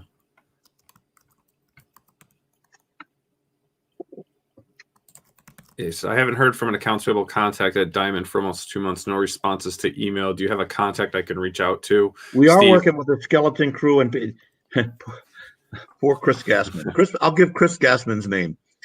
Chris is doing the work of 3 people right now with a lot of furloughs going on. And I guarantee you, Josh, tell Chris tomorrow. I promise you, Chris will take over like pronto. But she's doing the work of multiple people because with the furlough and us not having any revenue, we were, really not, payables was the other side of the equation, So she's working where there's usually, I don't know how many normal people in payables. She just probably, when the person got furloughed, that got slipped through the cracks. So I'll make sure it's handled tomorrow. I apologize, Peter. I apologize that happened. That shouldn't happen. Yeah. And as we get back to shipping and things get back into a state of, more normalcy for what we're used to with Diamond and that engine running again, people will become unfurloughed and there'll be more people to, that's part of this process. calling people back is a real bigger challenge than letting them go. I mean, it's kind of hard to figure your needs because you don't know your volume. Mm-hmm. It's different on the warehouse level, but in the office level, how many customer service reps are needed? Because you have to know how many stores are open. Is the volume of calls going to be different than it was? The same, bigger, smaller? It's a real challenge, and none of us has ever been through this before. But I think we're up to the task. And if there's anybody else out there of a vendor nature that for whatever reason has been in a situation where they didn't get what they were promised, please tell us. Look at my boy Geppi popping up. Yeah, 80s Geppi. It almost sounds like he's being dated to the 80s. Now, there's two Geppis here, Jesse. Josh was born in 1980, so he still qualifies even though he was a kid. Leading the charge. Are you talking about him or me? I think we'll all, but if it's 80s Geppi, I would all pay to see you in a headband and some leg warmers. So. Hey, by the way, I am 70. I'm not 80 yet, so the 80s Geppi is yet to come. Tune in. Right. Yeah. You ain't that far away, Hoss. Fuck it, Josh. I got a question for you. You know, since we do have a lot of creators on the show, I mean, there's a lot of successful crowdfunders out there. And what's the number one best thing about crowdfunding your book and having it be successful is your book's done, right? How does a creator go about, if they want to distribute their book, how do they go about getting their book distributed through Diamond? Well, there's a normal process. I got Tim Lenahan as our guy for that. You know, that's the guy gets all. Before it was Bill Shanis, prior to, and then John Werzer. Now it's Tim Lenahan. So these are guys that get solicitations all the time. Anywhere from the analogy I gave the other day of the guy in the college dorm with a roll of toilet paper and two stick men on it instead of trade terms, to some really good stuff. You know, so there is a certain amount of, call it censorship, but we do have to have some standard on some level. And I'm not talking about content anymore, about whether it's PG or R. We're just talking about what the beauty in the eye of the beholder. But that said, that's an open door. And I would say this, that also on the Kickstarter side of this, I wonder, and I should know this, but I don't know this. Let's say you're like, you get a big order, you get a big amount. Who's doing your fulfillment? Because that's another job. I'd have forgot as a creator that, okay. I always said to me, the worst thing can happen to some people sometimes is success. Tonight, I take this little tray from my dinner and I say, I'm going to put it on eBay. I pay a dime for these and I charge $40. Pretty good markup, right? And I get order for 20 million. I'm screwed. Yeah, how do I fulfill that? Well, that's the biggest thing that so if you go to a Kickstarter and you get these orders and you're all ready to go, you better be prepared to fill them because you're going to piss a lot of people off. Now, I'd like to think they all have, figured that out. But if they haven't, that's another area where Diamond probably could be of some help. That's something that's really interesting because of opening up, and Josh, we were kind of talking about things for the future for what you guys are doing. And that might be something really interesting, is to open a fulfillment house through Diamond to actually deliver. Well, there's a lot of things, Billy, we're contemplating with this new world. I'm seeing up on the screen now, I'm being asked by TJ James. He said, is there a chance the retailers will be able to get some marketing training or ideas to help them promote their business and offer the ability to provide? One of the concepts that was talked about, this is really infancy kind of talking, was the terminology was Diamond University, where we would help find appropriate experts to help potential or existing retailers to kind of learn the ropes and know in advance of what the mistakes they're likely to make and avoid them. So we are conscious of that. The fulfillment side, there's that thing that the bookstores are doing now, book.org, I believe it's called, where in an attempt to fight back at Amazon, where everybody's losing their business to Amazon, they know there's a lot of customers who want to give their business to their local store, but it's hard to justify. So they've come up with a concept. I believe the way it works is the person orders the book from this book org or whatever, and the local retailer gets a percentage credit without ever touching the product. And it's fulfilled, I believe, by Ingram. And so that's telling us that's an area we might want to look into on the comic side, in going forward. I see another question coming up from Star Tager. Says, can you ask Diamond if Diamond UK will get the new books at the same time as the US? I don't know what the status is off the top of my head as it relates to the UK ability to be open or not open, but I believe the intention for us is to be not exclusive of UK. So if we're shipping from, let's say, for example, there are accounts that are international accounts in Europe to get their books out of one of our 2 warehouses, either Plattsburgh or Olive Branch, because they pick it up at the airport and it's more direct, as opposed to going through UK and then it's late. But the bigger order for the UK is typically no different than if it was a one single store in France. So I don't know without checking into that, Josh. Could you make a note? But I believe that the UK is also going to get their books at the same time. I don't want to say that 100% without knowing that for sure. I should know that, but I don't. Let me backtrack real quick to back what Peter said about, payment stuff and everything. Just so you know, there is a plan in effect right now to deal with that situation because, again, with the furlough stuff and people restarting at work, some things may have been behind it first, but they are being tackled now, which I got an update while we were talking. So we are working on that problem already as far as for Alterna and all that stuff. So we're on the case, and we appreciate the patience. I'm very sorry that you had to, wait on it.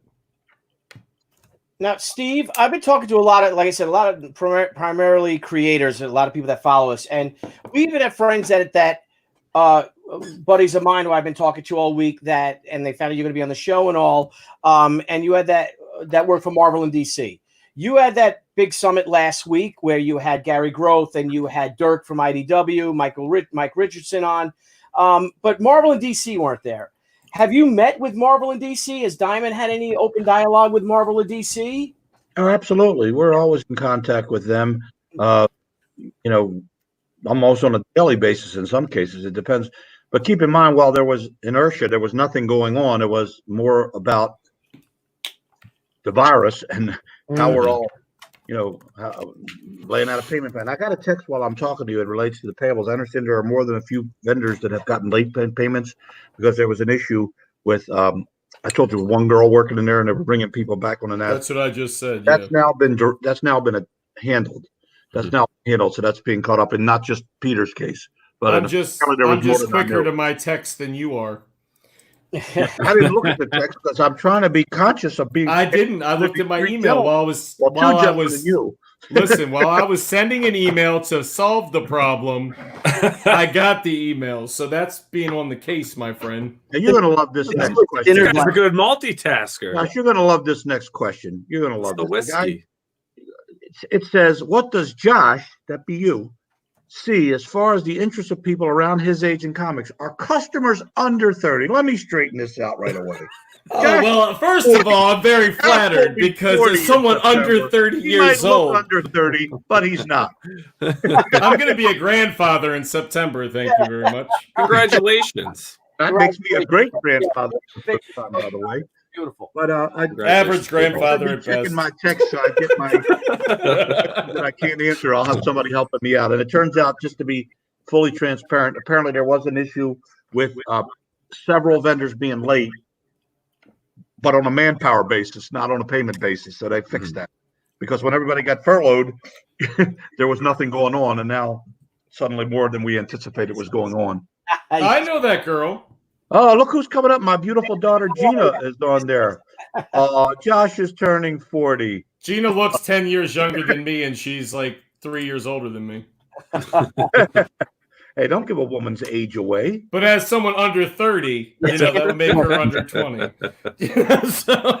As Ronald Reagan once said to Walter Mondale in an expert, I'm not going to use my competition's inexperience against him. My youth and inexperience. Youth and experience against him as a campaign. So tell it. Are young people going into comic shops? Is that one of the big problems? That is a great thing right now. We have for years said, what are the demographics? 14 to 40 or whatever. You get some mark. We got them below, we got them above. But the movies have really, and there's a different dynamic now. People have different types of interests, different types of everything. What what might have worked 20 years ago don't work now. What didn't work 20 years ago might work now. So it's the onus on creators to be more cognizant of the bigger world of what they need to do, because the definition of marketing is not to create a product and look for a market. You should identify what the market wants and give it to them. That's what we got to do. We got to say, what do 30-years want now? What do 25-years want? I remember comics very similar to movies, words and pictures, but they're a medium like television and radio, et cetera, and online. So we have to figure a way to make people see this medium like we know it to be, even a better way to tell a story. Because what did I say earlier about that brain, that using that imagination better than special effects? Triggering someone's imagination like a comic book does, and the way it's laid out through sequential art, is better than special effects. Yeah. Just like your dreams, you can never recreate because they're just too impossible to. They just happen and they just form. I want to play off what you said because that question was asked to me, not you, big guy. But I look under 32. His heart is under 30. No, It's the here's spirit. the deal with people of a certain age group buying comics now. Look, there's a resurgence, and what Steve said was true about the imagination, creativity, everything else you're filling between the panels, whatever else. There's a resurgence in Dungeons and Dragons and all that stuff coming back, and that's like a, you know, what we call an analog game. Like, it's not, you're not sitting there on, like, you know, computer playing it, although you could. There's a lot of interest now building around this stuff. They almost, these new crop of readers we can put them into, like, view as like a little bit nostalgic or whatever, or like vintage, and they want to be a part of it, and they want to go back, and there's so much backlog of things they can get into. Think about comics, how many years they've been around. You know, like kids now, if they pick up something like, oh wait, this is, you know, the new issue of, like, you know, Iron Man or something, you know, whatever new or incarnation of it. But they go back and like, oh wow, I want to read from Tales of Suspense up. You know, I want to go and do all this stuff. There's so much at their disposal. You know, they can go in, like, there's, you know, obviously they're not going to buy, you know, a TOS 39 because they don't have that kind of money. Maybe some of them do. But, you know, they can get in collected editions. They can do trade paperbacks, whatever else, read through all this stuff and look at it. But it's such a fun industry, and there's so many stories to be told, and there's so much in there, and then they can relate it with the movies. There's so many people of that age going to the movie theater to see these things, obviously when movies were still a thing, because now we're in the quarantine era. But when they were going out there, they could go and say, oh wow, these stories, there's so much more. And then they start being part of the in crowd. You know, everything's trendy nowadays. We're like, oh, you know, like, as us comic nerds, let's just put it that way, we became hip and didn't know it, because everybody was asking us questions when the movies came out. Oh yes, they're like, yeah. So what did you think about this? You know, and all this stuff. I'm like, I love all the comic movies. Little fact, like, my favorite comic movie of all time, and like people that are close to me know it. It was the '89 Batman film. The Tim Burton Batman was my favorite one because there was nothing fantastical about it. It could actually happen. Like, it could be a thing. Gotham City could be a place. Batman could be a superhero. That's why he was my favorite character. He had no superpowers. There was nothing. He had a super big wallet. That was about it. But it was like, hey, there's nothing fantastical. This could actually be a movie. Yeah. But, you know, selection can be a blessing and a malediction, because that's why quality usually wins out over quantity. I used to use an analogy. When I bought Baltimore Magazine, there were people that thought I was a goody two shoe. I only wrote articles about my friends, and I, you know, it was, you know, from a journalist standpoint, puff pieces, and that was really not true. We did a lot of hard hitting, but I would use the analogy because my mantra was to say that we're about celebrating Baltimore.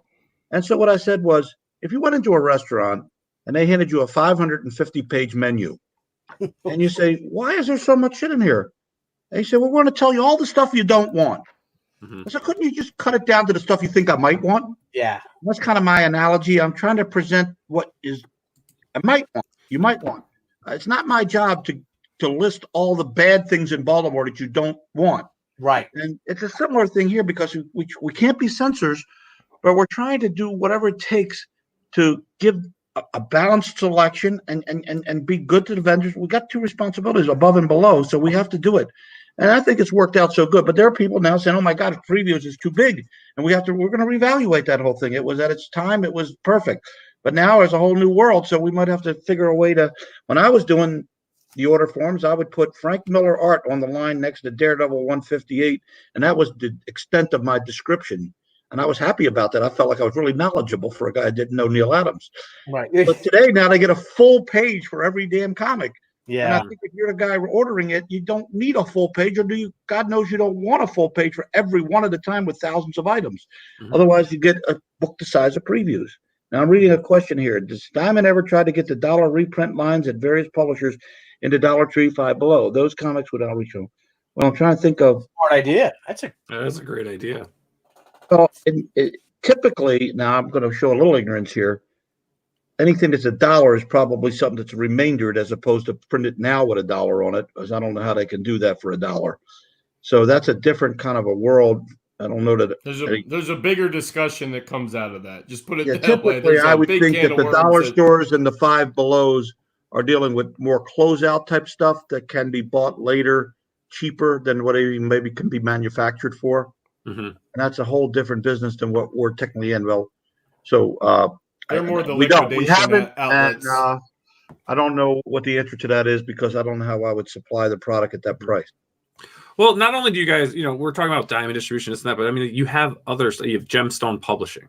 I don't know if people know about Gemstone Publishing and what you guys do. Well, that's another thing now that I've been trying to get across. The people who are in the industry, and even people, who are in the industry, don't necessarily know all what I own. Mm-hmm. And the reason it's important to me now, because we are not only restructuring our management, we're rebranding. By rebranding, you'll be hearing the name Geppi Family Enterprises as the umbrella for all the companies. In the past, you knew Diamond, you knew Alliance, you knew Diamond UK, Diamond Books, and maybe you knew Diamond Select Toys, or even Gemstone. But I also, Eagle River Products, I had a lot of other companies, and I want the industry to see that these are all designed around the comic industry. Mm-hmm. With the sole maybe exception of Baltimore Magazine, which is kind of outside the industry, and even there are ways that relates. What I'm trying to say is, when you think of Geppi's Family Enterprises, and you now know that I also am the guy that does the miler, the guy that does the price guy, the guy that does the toys, the guys you can auction, view us in more of a composite scene as a resource. We want to be able to whatever. And I'm even talking about working out, building a back issue comic business, so that if you as a retailer, I don't expect you to buy everything from Diamond. Now, grant you, because of the industry you're in, a lot of it does come from us. And we're either going to find out something you carried outside of us and get hip to it and hopefully carry it for you, or you're going to continue to get it separate. But whatever sales you think you can make, whatever they may be in a comic store, I want to try to be the guy to help you do it. And it's not even, in some cases, it's almost a Macy's gimbal from It's a Wonderful Life. I really almost might want to say to you, I don't have it, but here's where you can get it. Because I want you to be more profitable, more successful for my sake. Because if you're not profitable and successful, I'm going to lose you, and I don't want to lose you. And that's why right now is so important on the pandemic, when people are getting cash flow destruction. Even though we're experiencing the same thing, we've made arrangements to be in a little better position, and we always were the bank of the industry, but we're still stepping up and trying to find ways to make sure everybody gets paid and everybody gets supported.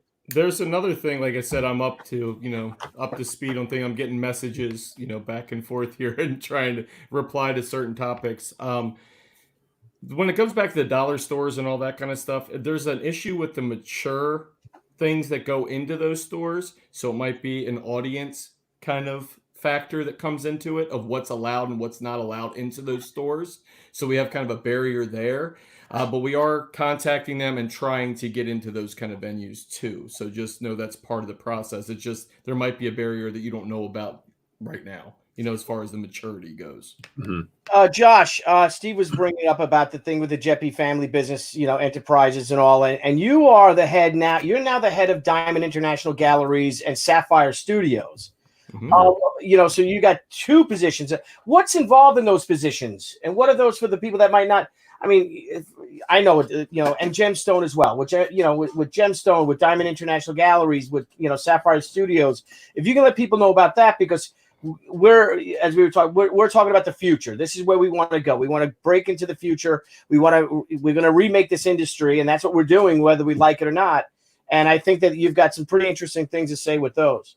Yeah. And when it comes to things, well, first of all, Gemstone is still under Jeff Vaughn's direction and everything else. I don't control Gemstone. I do control Diamond International Galleries and Sapphire Studios. Yeah. Diamond International Galleries has been around for, over 25 years now. So we've been strong and been a part of like the industry, and was a showcase for higher end collectibles, sales, all those things. We still do that. We still run diamondgalleries.com. We have digauction.com where we're doing I did some cabin fever auctions during this shutdown because people are itching to buy books, and we've launched some other things in there. Sapphire Studios is a rebranding of what I started out as Comic Wow.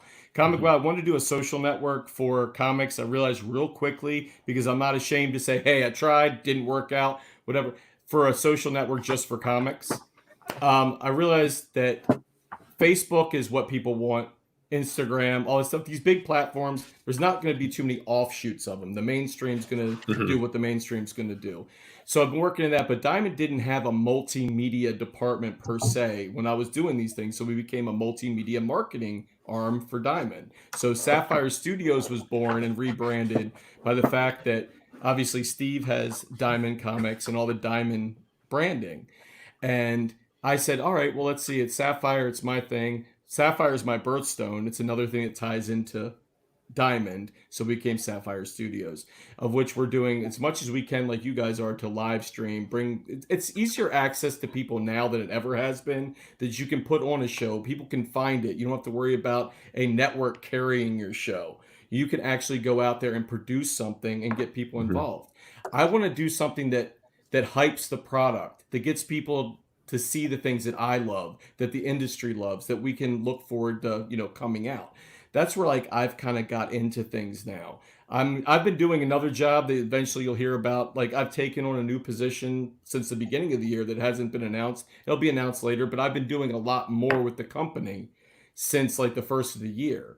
So I've been slowly learning more and more about our internal workings. And let me tell you this right now, it's not just a boost what Diamond is. We have a lot of wonderful people working for this company from the top down. I mean, from the highest executive to the most entry level employee, we have people that are absolutely wonderful that bust their butt on a daily basis. Nobody is sitting on their hands waiting for the problems to solve themselves. Everybody's in meetings constantly. I know I'm working probably 19 to 20 hours a day during this shutdown to make sure that things are taken care of with the utmost care.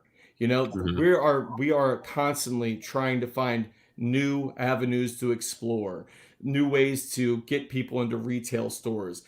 The retailers, let's just say this at this point, the retailers are what's kept this industry going.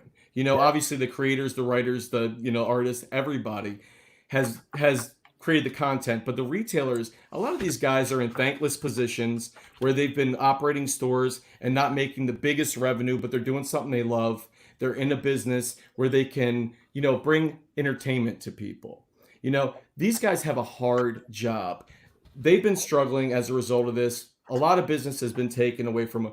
Our job right now is to get people to support them. We need to give back to these people. We need to show them we love them. We need to show them we care, and that, comics will continue. There's too many good things on the horizon, I believe, for any of this stuff to fail.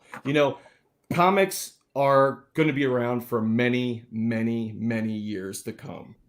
Whatever way we have to sell them, whatever way we got to get them out to the audience, but retailers are going to play a big part in that. And we need to come together now to support these guys. If you're going to buy your comics from your retailers and they've got curbside service and they've got, mail order, whatever it is, support them, but do so safely. If you have to go and get to them, you don't want to be like, here, I'm going to bum rush their shop on the first day. When Diamond starts shipping these books, we don't want like 8,000 people huddled in a ball trying to get to it. The business is great for the retailer, but the risk and the safety issue we need to still take in consideration. Sure. Absolutely.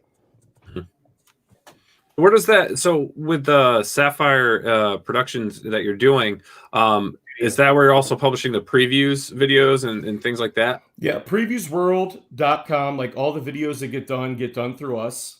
All this stuff for Game Trade Media on the Alliance side. Remember, it's not just Diamond Comic Distributor, it's Alliance Game Distributors too, because we're equally as big of a kind of a juggernaut on the other side of game distributing as we are on the comic side. But there's more competition, obviously, on game distribution. So go ahead, Billy. No. You just triggered something in me that I'm triggered. That stupid. He's triggered. That you were saying that a way that Steve and especially now with you, Josh, is that there's a way that you could help fulfill crowdfunded books. I mean, Josh, you've got the studio set up. You know what I mean? You've got the whole thing. You need a video for a Kickstarter for an Indiegogo.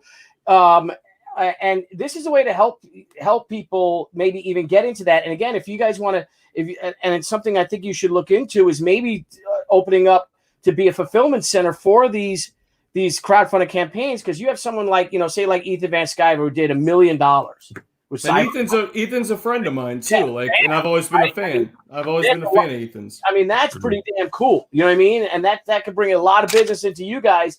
And like I said, he makes money, you make money. We all make money. That's what it is. It's a business. That's what we all have to keep. But I think you need to think of it this way: is nothing is off the table. Nothing is off the table at this point. Like I said, it's a starting point. We're going to explore every possibility with people. We'll do things, methodically, obviously, and say if we can address something or fulfill a need, we're going to try it. We're definitely going to be there. I've often said to the publishers, they hear me say all the time, I want to be your speed doll, meaning you're busy creating and doing what you do best. But when it comes to getting the product to market, whatever aspects of that, I just want you to not even think twice, say Diamond or Geppi Family Enterprises is more broad now, because there are a lot of things that you need to do. And we're not necessarily saying we can do them all, but in a perfect world, if we could do them all, we'll offer you that consolidation like we do to a retailer. We're saying we can give you all in one-stop shopping. We want to do that for you. So if fulfillment becomes a new avenue for Diamond, or like I talked about the back issues or whatever, what we want to do is have you think like this is a part of your world you don't have to worry about. Yeah. Diamond's going to be there. We're going to put together your live stream promotional campaign if you want to do that as a service we can supply. And this is where the multiple companies come in, because don't look at it as what only Diamond. Like I said, most people didn't even know we own these other companies. So if you know that you're a back issue dealer and you got Mylar, E-Gerber Products is like the #1 source for Mylar in the industry. So whatever it is, we have a lot of capabilities, and we want to find out what else there is that you need. It goes back to my analogy about if you go into a store as a consumer and you got, let's say, an app that says, go to the back issue argument or idea, I want Spider-Man 806. Now, in theory, it's a recent book. Let's say it's not a big deal, and the retailer could probably get it, but you want it today. Yeah. Just like you want that last, you want a Dark Knight or a She or something out of the graphic novel inventory that's always perpetually in inventory. Well, we want the retailer to have an ability to also have the app. And he says, I don't have it today, but he says, Mr. Tucci, I'm in your store right now. I want to get a copy of Spider-Man 806, and I want 5 Mylar bags, and I want this, that, and the other. And you have the ability, because your store is limited space, but because behind you, there's this monster called Diamond that has everything in one of the company, or Geppi's Family Enterprise, I should say, that is a push button, no different than any graphic novel, anything you normally do. It doesn't matter shape or size. And even on the informational level, there may be something that involves getting you information. That's who I want to be. I want the retailers and the vendors and the creators, whoever, and the convention organizers, whoever it is, to look at us as their ultimate resource. Not saying we'll always be able to do everything, or even in the case of we do it, but we might not be the most price friendly to that particular, because it's not our wheelhouse and we can't do it for a different price. But the bottom line is, we want to take your headaches away on that side of the business, so that you, as a creator, can spend all your time creating, because that's when you do your best work. The back issue idea is a great idea. I think that is a great idea. I mean, I just hope you got the room for it, and I'd be a little careful because everyone's going to be sending you. You'll be buying long boxes and both. Did you see my eyes go crossed? Yeah. I'm like, I'll be at the my email address and my phone number on the last show. No, you didn't know. Steve, listen, you didn't give out your phone number. Do not try it. You gave it out to people that were behind the scenes afterwards. If you had done that, you've been getting spammed left, right, and I already get it. I get more emails now than you ever see. One of the questions just came up. It says, does Diamond feel, does Geppi feel that the business can support a $3.99 price tag out of the gate? Well, it's been doing that. I don't know that. I mean, in my perfect world, man, they name the platinum age, the pioneer age, the golden age, the silver age, the bronze age, the modern age, etc., and then ad nauseum. My version of this is, and somebody's called it the diamond age, which was nice, flattering, but I think the post-newsprint age is what I would like to call it. There was a change in our business when World Color Press used to print all the comics because of those old dinosaur letter presses that couldn't be replaced, or there wasn't cost effective to make a new one. And until they died, people could still get comics at a cheap price, cover price, with the print costs on newsprint. Right. God, I miss those days. Even as a collector, I love the comics on newsprint better than I do on the greatest Well, comics of all well time. Peter Samedi, who was asked the questions about the account and this and that, I mean, all of his books are printed on newsprint. I love to look at a box of books looking down to be white instead of all this garish color to the full bleed. I'll tell you something else. We'll save a lot of freight. Do you ever weigh a box of newsprint comics versus a box of modern comics? It's about 20 pounds more. Yeah. But the thought is that on the newsprint side, and if the volume it's always the catch-22. The reason people think comics didn't go up in price from 1933 to 1961, they were 10 cents. Well, we know the reason they did is that the product got smaller. It was 10 cents in 33 and it was 10 cents in 61, but it wasn't the same product. It went from 64 pages, no ads, everything just little by little. Then they couldn't do any more with that, so they went to 12 cents and 15, 20, et cetera, in time infinitum. So my feeling is, if you could somehow get comics to a more affordable price competitively, whether it be through newsprint or whatever else, it would be a utopian situation. I think every publisher would rather sell more copies if they could get the same revenue. Yeah. If you sell 100,000, wishful thinking, of a $4 comic and generate $400,000, but if you had 200,000 copies at $2, it might be a better thing. I don't know there, but I'd like to think that at some point we have to really look closely at the competitive nature of what it costs to read a comic book and how long the experience lasts. I'm a big fan of the newsprint comics. Like from the time when I started, we were talking about when I started in the mailroom. I'd started in the mailroom, then I went into a sales position with Diamond International Galleries. Right, I was in the back of a vault storage facility, and it was all the Harvey file copies and all this stuff. But going in there, when I'd open up a box, that smell of these old comics is intoxicating to me. To this day, there's not one old comic I don't pick up and go first. Like, I smell it because it's just so nostalgic for me. And I'm like I said, I'm only going on 40 years old, but it's like I still feel I'm young. So compared to this guy, where is he there? Leave me alone. This guy too, huh? Me and Nile see eye to eye. You guys, all right. But that's why our columns line up. Yeah, exactly. Old guys on that side of the screen. As Don Corleone said to Sonny, our children, sometimes they speak when maybe they should be quiet. That quote was horribly butchered, just for everybody's reference. I spoil my children. Sometimes they speak when they should be listening. Going back to nostalgia, we a lot of us in the industry, we've all heard this great story about your first meeting with Paul Levitz, because you were talking about Paul earlier. Who later on you would do tremendous amount of business with when he ran DC Comics. Paul Levitz was the publisher of DC Comics during their glory years. I mean, he did a really great job. But would you mind sharing that story if it's true? It's true. It's true. It's a funny story. You told you this won't have hurt Paul's feelings because I didn't know who Neil Adams was, so I didn't know who Paul was. So I was a little dinky comic mailman, still working for the post office. I think when I was going to the conventions, had a side room table, and Paul came up to buy some spirit sections from me, and he started to pay me with a check. And I said, "I'm sorry, sir, we don't take checks." And he said, "But I'm Paul Levitz." I says, "Congratulations, we don't take checks." How rude was I? He turned out to be one of my best friends in the industry, and we just talked today. I think it was today or yesterday. I don't know day from night anymore.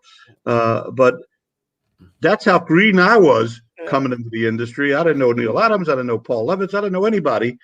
I was just a mercenary little mailman trying to make a buck for his family. So Boy, have I learned a lot since then. did you ever take his check or no? I don't know that I did. I can't remember. I don't remember what happened. He still doesn't. Knowing my personality, he probably talked me into it. But my initial reaction, I probably did. I don't remember losing a sale. I was always smart about losing a sale. Probably somebody vouched for him or whatever, but I didn't know. But the bottom line is, look at those times. There's such great memories that we had. We just don't know who's going to be who. And that's another lesson in treating everybody equally, because you have to remember that you never know who's going to become what in your life. So if you're fair I remember we had a store in Tidewater area. It's called Trilogy. When they first turned their order into me, it was 1 of this, 2 of that, 3 of this. I don't even know if it barely made my minimums. But from my perspective, I treated them every bit like the big account. They went on to be one of my biggest accounts later on. Yeah. So I just always remember little stories like that. And it's a good lesson in life, because don't get too big for your britches. I want people to know I'm just one of the guys. I've been blessed. I've been to the White House a lot of times. I've been to some pretty exotic things. But I wouldn't give up my bull roast with my childhood friends for all the tea in China, because that's who I am and that's who my friends are. Just because we have different income levels at some level, what does that got to do with our life? We're still friends. That's the way to do it. I tell Billy all the time, I'm like, dude, you can ride my coattails if you want, but remember, we're still friends. Right, Billy? I mean, I'm just glad you let him on your show now. I know, right? I don't know. He talked me into it. I don't even know how this happened. Somebody has to be the draw, right? Yeah, exactly. I love what you're doing on these shows.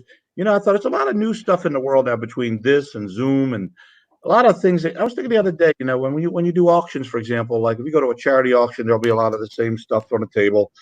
There'll be sports items signed. There'll be, baskets of fruit or baskets of liquor. But oftentimes, some of the more popular items are experiences. Yeah. So, lunch with Billy Tucci. Now, the lunch don't cost as much as it does to get Billy there, and a plane and a hotel. Well, now you got Zoom. Exactly. I don't know how Deborah's going to feel about it. I'm planting seeds. He wife for foodies and he like good wine. So I'm way ahead of your seeds. A Zoom conversation with Billy or other creators could be a nice auction item in some potential auction someday. Bad. I not believe his house. He's a good guy. The guy gets to talk to Billy one-on-one. I need more out of an auction. Like, I need one of Billy's fingers or something. Like, one Billy Tucci finger. Not from your drawing hand, but, like, from the other hand. Like, as, like, a trophy item. A bag of. I don't know how an Italian guy becomes an artist anyway. When do you keep doing this? How do you ever put the pen?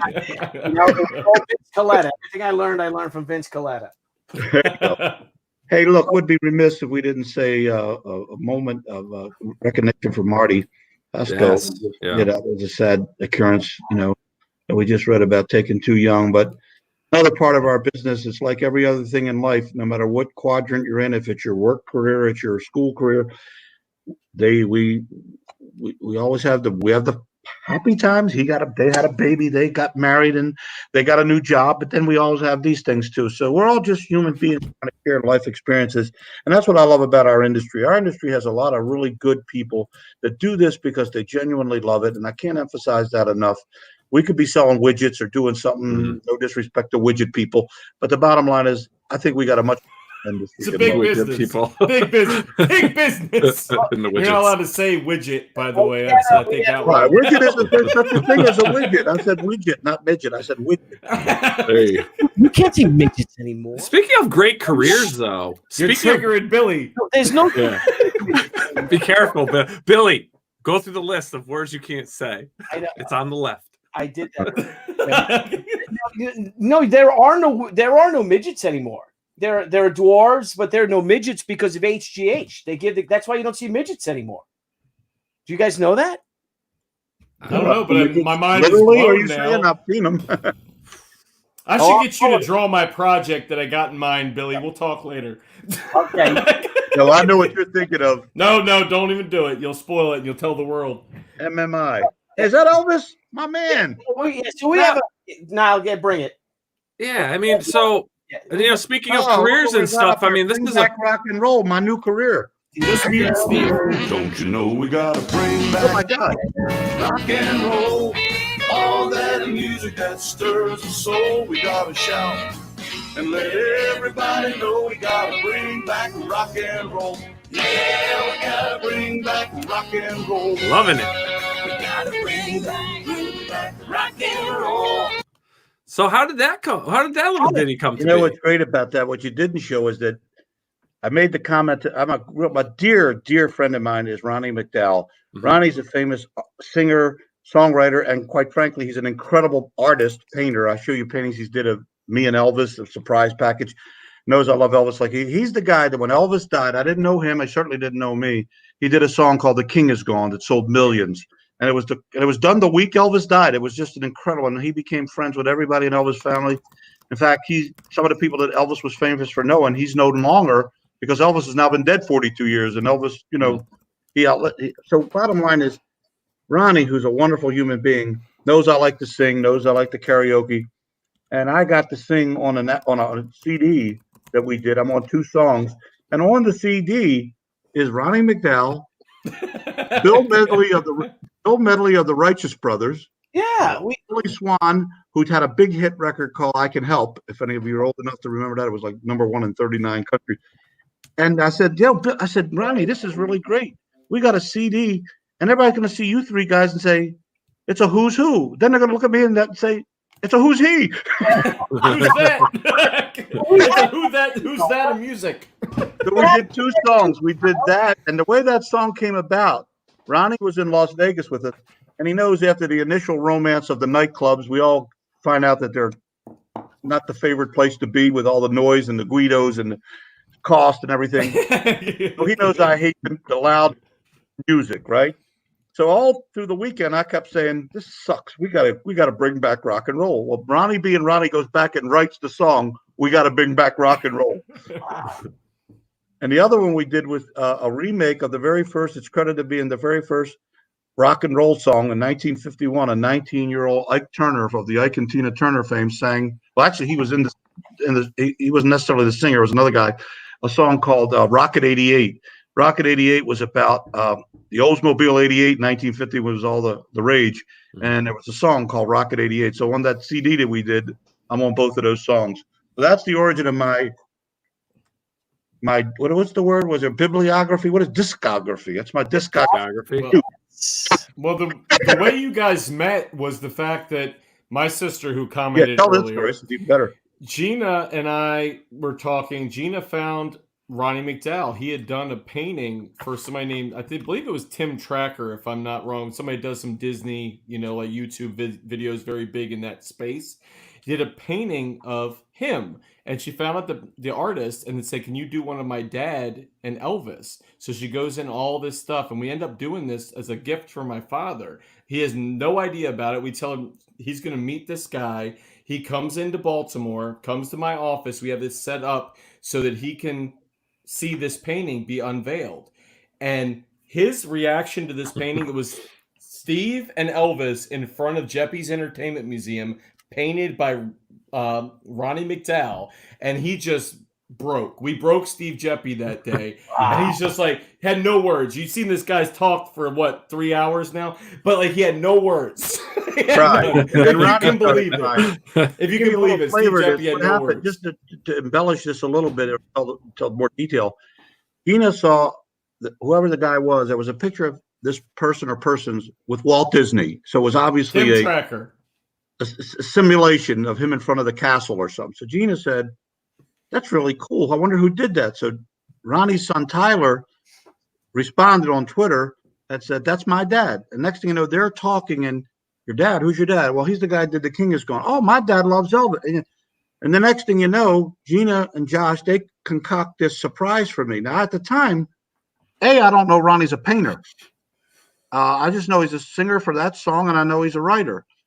Then when Gina sets me up, she says to me, "He wants to come to Baltimore to meet you. He's going to drive from Tennessee." I said, "Ronnie McDowell, the famous Ronnie McDowell, drive from Tennessee to meet what? This is really wild." "Well, he's a down-to-earth guy. He wants you to..." So when he gets there, I'm finding out, the reason I found out he's a painter is because he brings me lithographs of paintings he's done as a gift. And one of them is Dolly Parton with Elvis in a hayride. That didn't really happen, but he did a scene. Yeah. Gina knows me like a book. She says, here's what my dad's going to say when he says it. And I did it. I said, who owns the original? And Ronnie says, I'm sorry, but Dolly owns it. Wow. But you're in good luck. You're in luck. I'm working on a different painting. Maybe you could buy that one. And that's how they set me up and took me in the other room with the draped over thing. By the way, my sister deserves all the credit in this. All I did was back the financial part of it. Well, that was incredible. You want to come on and tell the story? She wished she was here to tell the story. We could bring her Gina. Yeah, Gina will be on there. Well, you'll love Gina. Gina's great on air. She used to do a lot of that stuff. I mean, on air. She's great. She's Gina's the better Geppi. You got stuck with us two. Gina's the better one. Gina, is Massimo sleeping or is he still up? That's my beautiful little grandson. So, Josh, see if she wants to come on. Text her. So I didn't go to bed yet. Steve, we're gonna get serious now, and I know we had you on for over 2 hours, Josh and Steve, but I'm gonna ask Steve this question because Josh wouldn't remember. Very serious. August 16th, 1977. Elvis. Where were you when you first heard of Elvis's passing? We were living on Gartside Avenue, a house that would mean nothing to you. Gina was in Mom's belly. Gina was in Mom's belly. She wasn't born until November of 77. Josh wasn't a twinkle yet. And basically the phone rang and it was so abrupt. We had a friend, her name's Pat Restivo, and she blurted out to me, "Did you hear Elvis Presley died?" Well, I almost had the blood go out of my system. Yeah. I got a shock value and I cried the whole night. I loved Elvis. And it was like the next day that song came out. It was like a bridge. Like, it's kind of like Elvis has left the building and you saw the concert. It's like, now it's sad. You're begging for more. But this was final. And his song comes out and he sounded like Elvis, which Ronnie never wants to be called an Elvis impersonator.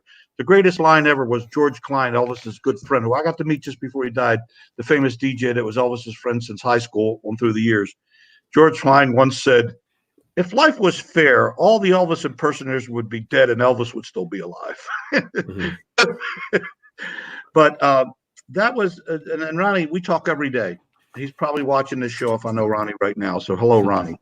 The bottom line is you never know who you're going to meet in life. And here I am. I went to TUCCI'S in Nashville. It's like one of the most world famous bars. We go in, there's a band playing. Ronnie, of course, is recognizable, particularly there. Next thing you know, they pull Ronnie up on the stage, and what does he do? He pulls me up and says, "I'm singing at TUCCI'S." Go figure. It's been a wild ride. Gina nicknamed him the gift that keeps on giving. That's great. He's a wonderful human being. I love him. All my friends that have got to meet him love him too. Yeah. So we just got a 3-part super chat in. So I'm going to bring this up on the screen.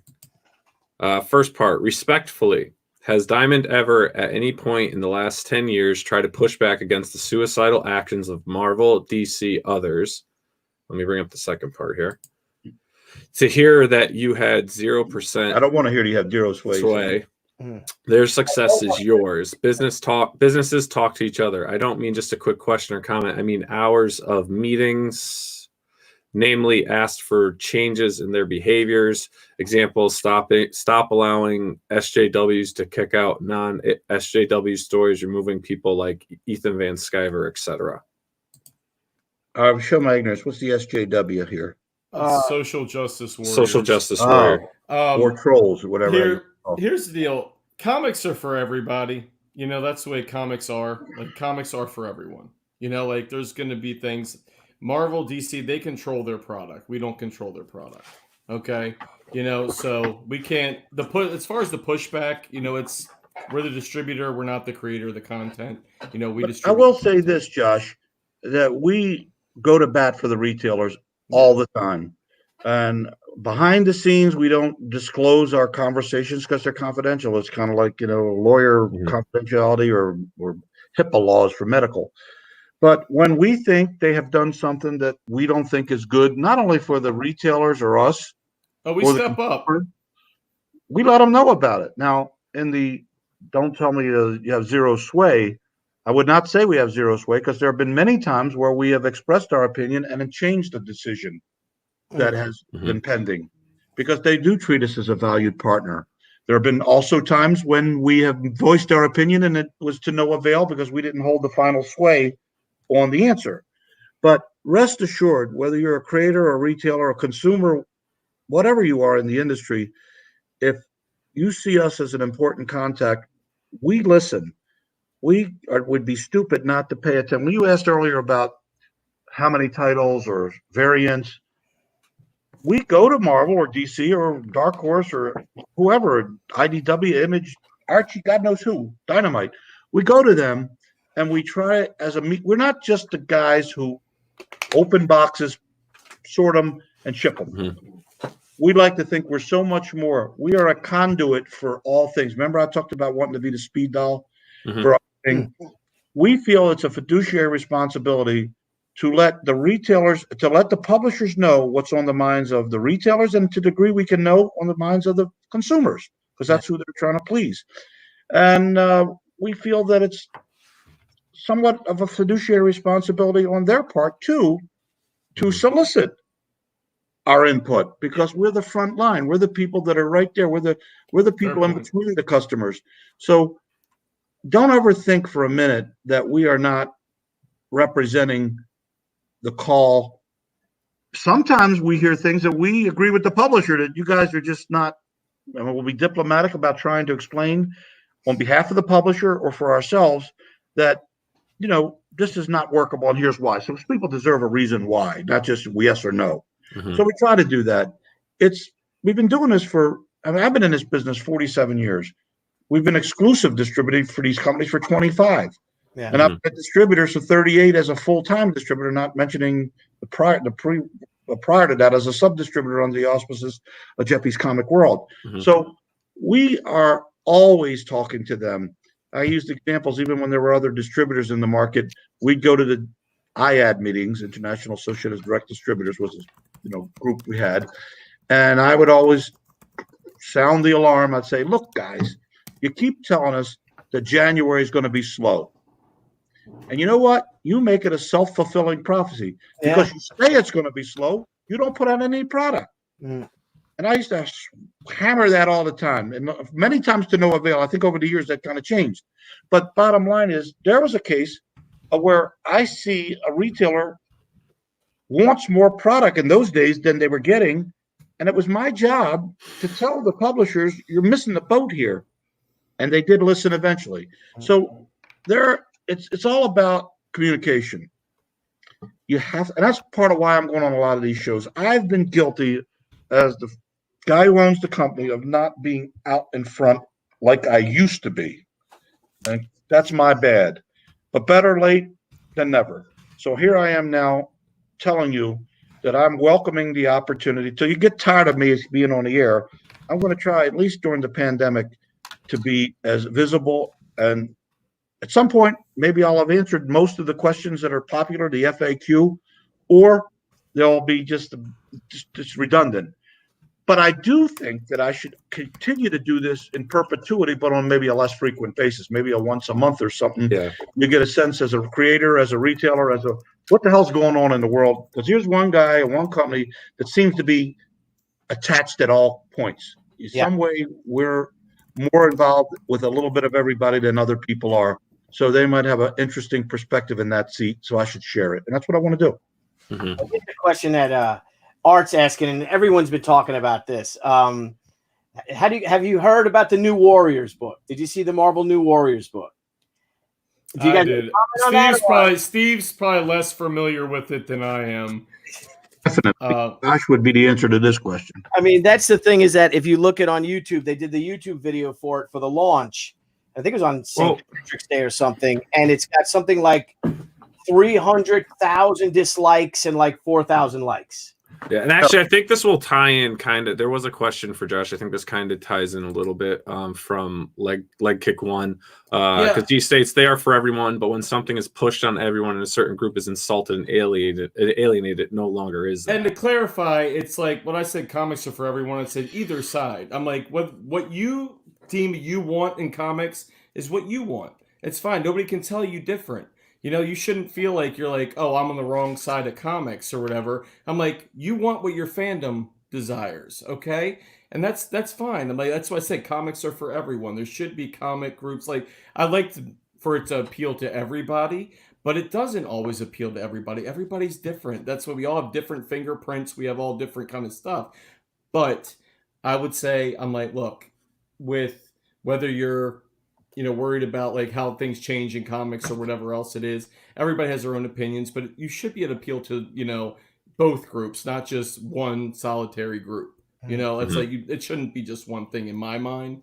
Like I said, I want to put myself out there and say, oh, Josh said this, but honestly, I'm like, everybody has a right to their fandoms.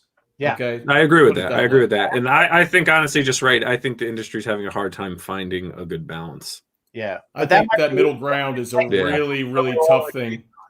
I don't think it exists right now. It's tough because it's hard. It's hard, man. And like I said, I think the New Warriors actually is what brought everyone together, and not what wanted it. You know what's an interesting thing? We talked about the clubhouse and the ability to talk about your hobby. Today, the modern version of that, aside from the store, is the chat rooms. Because even if you're shut in or for whatever reason you can't go to a store, when they do these movies now, they almost have a built-in knowledge of how it's going to perform. Because before the movie comes out, you can tell through the chat rooms whether everybody's excited about it or not. Whether it turns out to be a good movie or not, but the fact that they're excited means they're at least going to go. And once they go, they're from the movie company's perspective, they've won, they've made it, they may not get a sequel. But in the most cases, as savvy as comic readers are, they know a story or smell a story of interest. And maybe they don't like the execution, but they're going to support it. And I think that's a good thing they have that technology has brought about today. You can go in a chat room as you're a publisher or a movie guy and say, we're announcing we're going to do this new movie and let's kind of test the market. What do you think? It's like a beta test almost. And next thing you know, hundreds of thousands, maybe millions of people are all excited. Or what did you just say? How many likes and how many dislikes? Yeah. Then you might get a signal that says, whoa, or change the plan, or it's good to put R&D. And that's a good thing about having that people that if you listen to them, I mean, you know what I mean. And that's a good thing that the fans do have a much bigger voice now because of social media. Like you said with the chat room, absolutely, it's really great. I mean, they look at what they did with Sonic film, right? Sonic the Hedgehog film. They said they put a teaser out or something like that. People. Oh yeah, and he looked awful. Oh yeah. And then they had were like bags under his eyes. It was weird. It was weird. He looked like some kind of weird ferret. And you're like, what the hell is that? Like a furry on crack. But they listened, and you know what? If you're going to watch it at home, it wasn't that bad of a movie to watch at home. No, the movie I didn't mind, but I said I was trying to think of it. If it was the original conception of it, going, that would have been hard to watch that face the whole time. Yeah. But you know what's kind of now, Steve, you've been in this. I mean, you've literally watched like a huge transition in this industry. When you got in, and even today, I think you've been part of the most pivotal moments, some of the major highs and lows of the comic book industry. I mean, I see it now as like, it's hard nowadays to kind of have that like clubhouse talk because of social media. Like it's hard to even share your opinion on something because it can literally one small comment. This seems to be ruining people's careers. It's incredible what social media has that's done. The blessing and the malediction. I'll use that terminology and of the internet and social media. You can send good news out immediately to the world, and you can similarly send out bad news or misinformation. It's like everything else. A tool is only as good as the person who's using it. If the person uses it for a good purpose, it can be very powerful. If a person's using it for a wrong purpose, it can be very detrimental. And that's the problem you have today. A very well-intended creator gets on and starts talking about his product, and he's got all the right. And there's constructive criticism, but then there's just social justice warriors or whatever you want to call them, trolls. Then some people just feel like they got to trash because they gotta hate, because that's what they do. They hate. They're miserable in their own lives. That's what it is. You know. And why are you trying to hurt somebody? I don't ever understand that concept. What? It's like a guy injecting a virus to your computer. Yeah. He's not there to see what happened, but somehow he gets satisfaction knowing somebody got screwed over. Yeah. That caused him a problem. It is. Gene is not in my body. If I were of that nature, I'd at least want to enjoy the negativity and see it. But if I get off on my own world by knowing somebody had a problem, and that's enough for me, that's pretty shallow. Yeah, it's weird. They're weirdos. And, you know, and here's another thing, that what 90% of what people post on social media, they'd never say to your face. Well, that's where you get they become real commandos. We'll call them keyboard John Gottis. Yeah. Get online courage. No, it's everybody's got, you know, like it's a telephone tough guy kind of thing where it's like you're not in front of somebody, so you're going to say something. I'm like, I'll say what I believe, you know, I'm like, I don't go too far, but I'd say the same thing in front of somebody. So somebody can't catch me with my pants down. I'm like, look, hey, I would say that to you. Mm-hmm. Yeah. Well, we should end this on a positive note. I mean, we've had these guys on for 2.5 hours. And we've loved every minute of Steve talking. Great. You guys are. I hope we didn't wear out our welcome. No, never. Always welcome on. It's been a pleasure. We're in hour 8 of Steve Geppi's telethon. Donate if you can. 20,000 people signed up, and I'll really feel good. No, but you guys are leaders in the industry, and we really appreciate you coming on, Steve. Thank you so much, Josh. Really, guys. I mean, thank you guys too thank for you for including and thank you to the son. chat. Thank you for the chat too. Other than a couple times he's come by to set me up when I don't get to see my kids during this quarantine, so at least I get to see Josh for 2 hours. Yeah. Well, but I'm kind of sick of him now, so don't invite me back for a few weeks. It was nice to see all the people like live chatting and all that kind of stuff too. So thank you to those people as well, because I appreciate the questions. And I encourage everybody who's watching is to see what a good job these guys do and tune in every week, because from what I understand, they do it multiple times. So if you're a lover of comics and pop culture and games and all the things that we all know and love, these are the kind of shows that you should pay attention to. You get a chance to talk to a guy like Billy, who's the heart and soul of the creator. There's the guys. Mm-hmm. And Billy's in my top 5 creators of all time, just so you know. Where do I fit in there? You gotta work harder. You are his creator. Work harder. You are his creator. Give the credit to God. I definitely got to give the credit to God, but I was a tool in this operation that you were created with. Well, behind Gina, you guys are. Definitely. I will put it this way: you were definitely a tool. Okay. and speaking of just some shows. Some shows we got tomorrow night, everyone. Join us at 9 p.m. We have the magnificent Dan Mendoza on talking his latest crowdfunding book, as well as Clay Adams. So tune in tomorrow night for that. And then Thursday, we've got our good friends from Reno 911, Ben Grant and Thomas Lennon, back on the show to have some more fun with us and just get weird and crazy and talk the new season that has just aired on Quibi. So if you haven't subscribed to Quibi yet, I definitely recommend it. Reno 911 is the hit on that, and I have now caught up to every episode, and it is freaking hilarious. Yep. Great guy.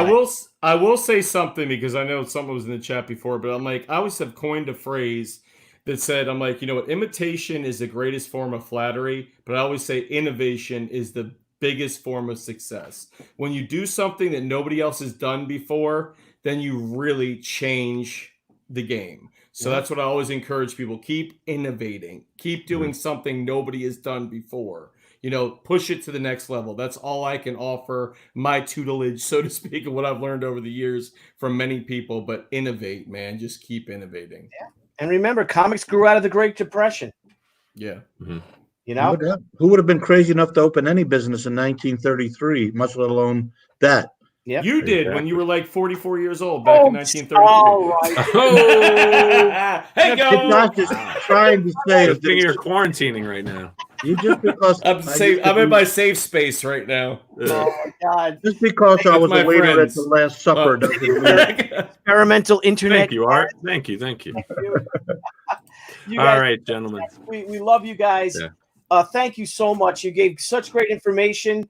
Again, I know you've been going at it, Steve. I mean, but you could really see your leadership shining, and it's good to see that there is a face out there that is taking the helm and taking the lead and saying, this is what we're going to do. You know, there is, of course, everyone has wishful thinking to be positive, but you're also offering good decisions. You're looking at all different things, even going to creators and have creators approach you that it could be possibly, if it works out, maybe even fulfilling for these crowdfunded campaigns or stuff like that. It's pretty great that you guys are opening up to everything.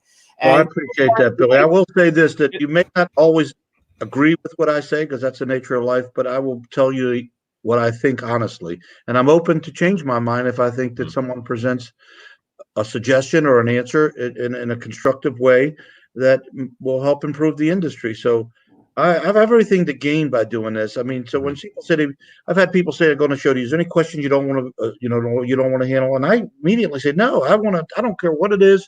Not because I'm so confident I have the best answer, but I just don't want to have any air of Steve is shielded from real questions. If I'm coming out like this, it's because I want to be wide open to the world, and I trust the system to know that the people who are asking questions, for the most part, pretty much almost 100%, are really desirous of getting an answer that has a reason behind it, not just to be negative. I mean, what's the old saying? Don't hang around negative people. They try to find a problem for every solution. Absolutely. I'm looking for people that are trying to find solutions. Yeah, absolutely. Well, awesome. I think that's a great way to end it. What do you say, Nile? No, I agree. And with all these, when you guys come up with some new things, services are off, please keep us in mind. And we'd love to have you guys back on to promote all the new services, changes, things you're doing when you guys are ready to talk about them. And I think, I think a great way to end this is maybe we should play the whole video, Bring Back Rock and Roll, with all those songs. Don't see real singers, at least in that day. You'll prove I wasn't lying about who sang with me. Yeah, don't you have that? What a great way to end the show. And we'll leave and let everybody, we'll say goodbye and we'll play the video. That's a good way to get people to leave. Hey, yo. Whoa. No, I'm just kidding. That's great. I love it. All right, let's we'll send out that way. Thank you guys so much. You. Well, that's it. Now, y'all, welcome to our Rock and Roll Jubilee of Stars. And here we go to rockin'.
I'm glad you could make it.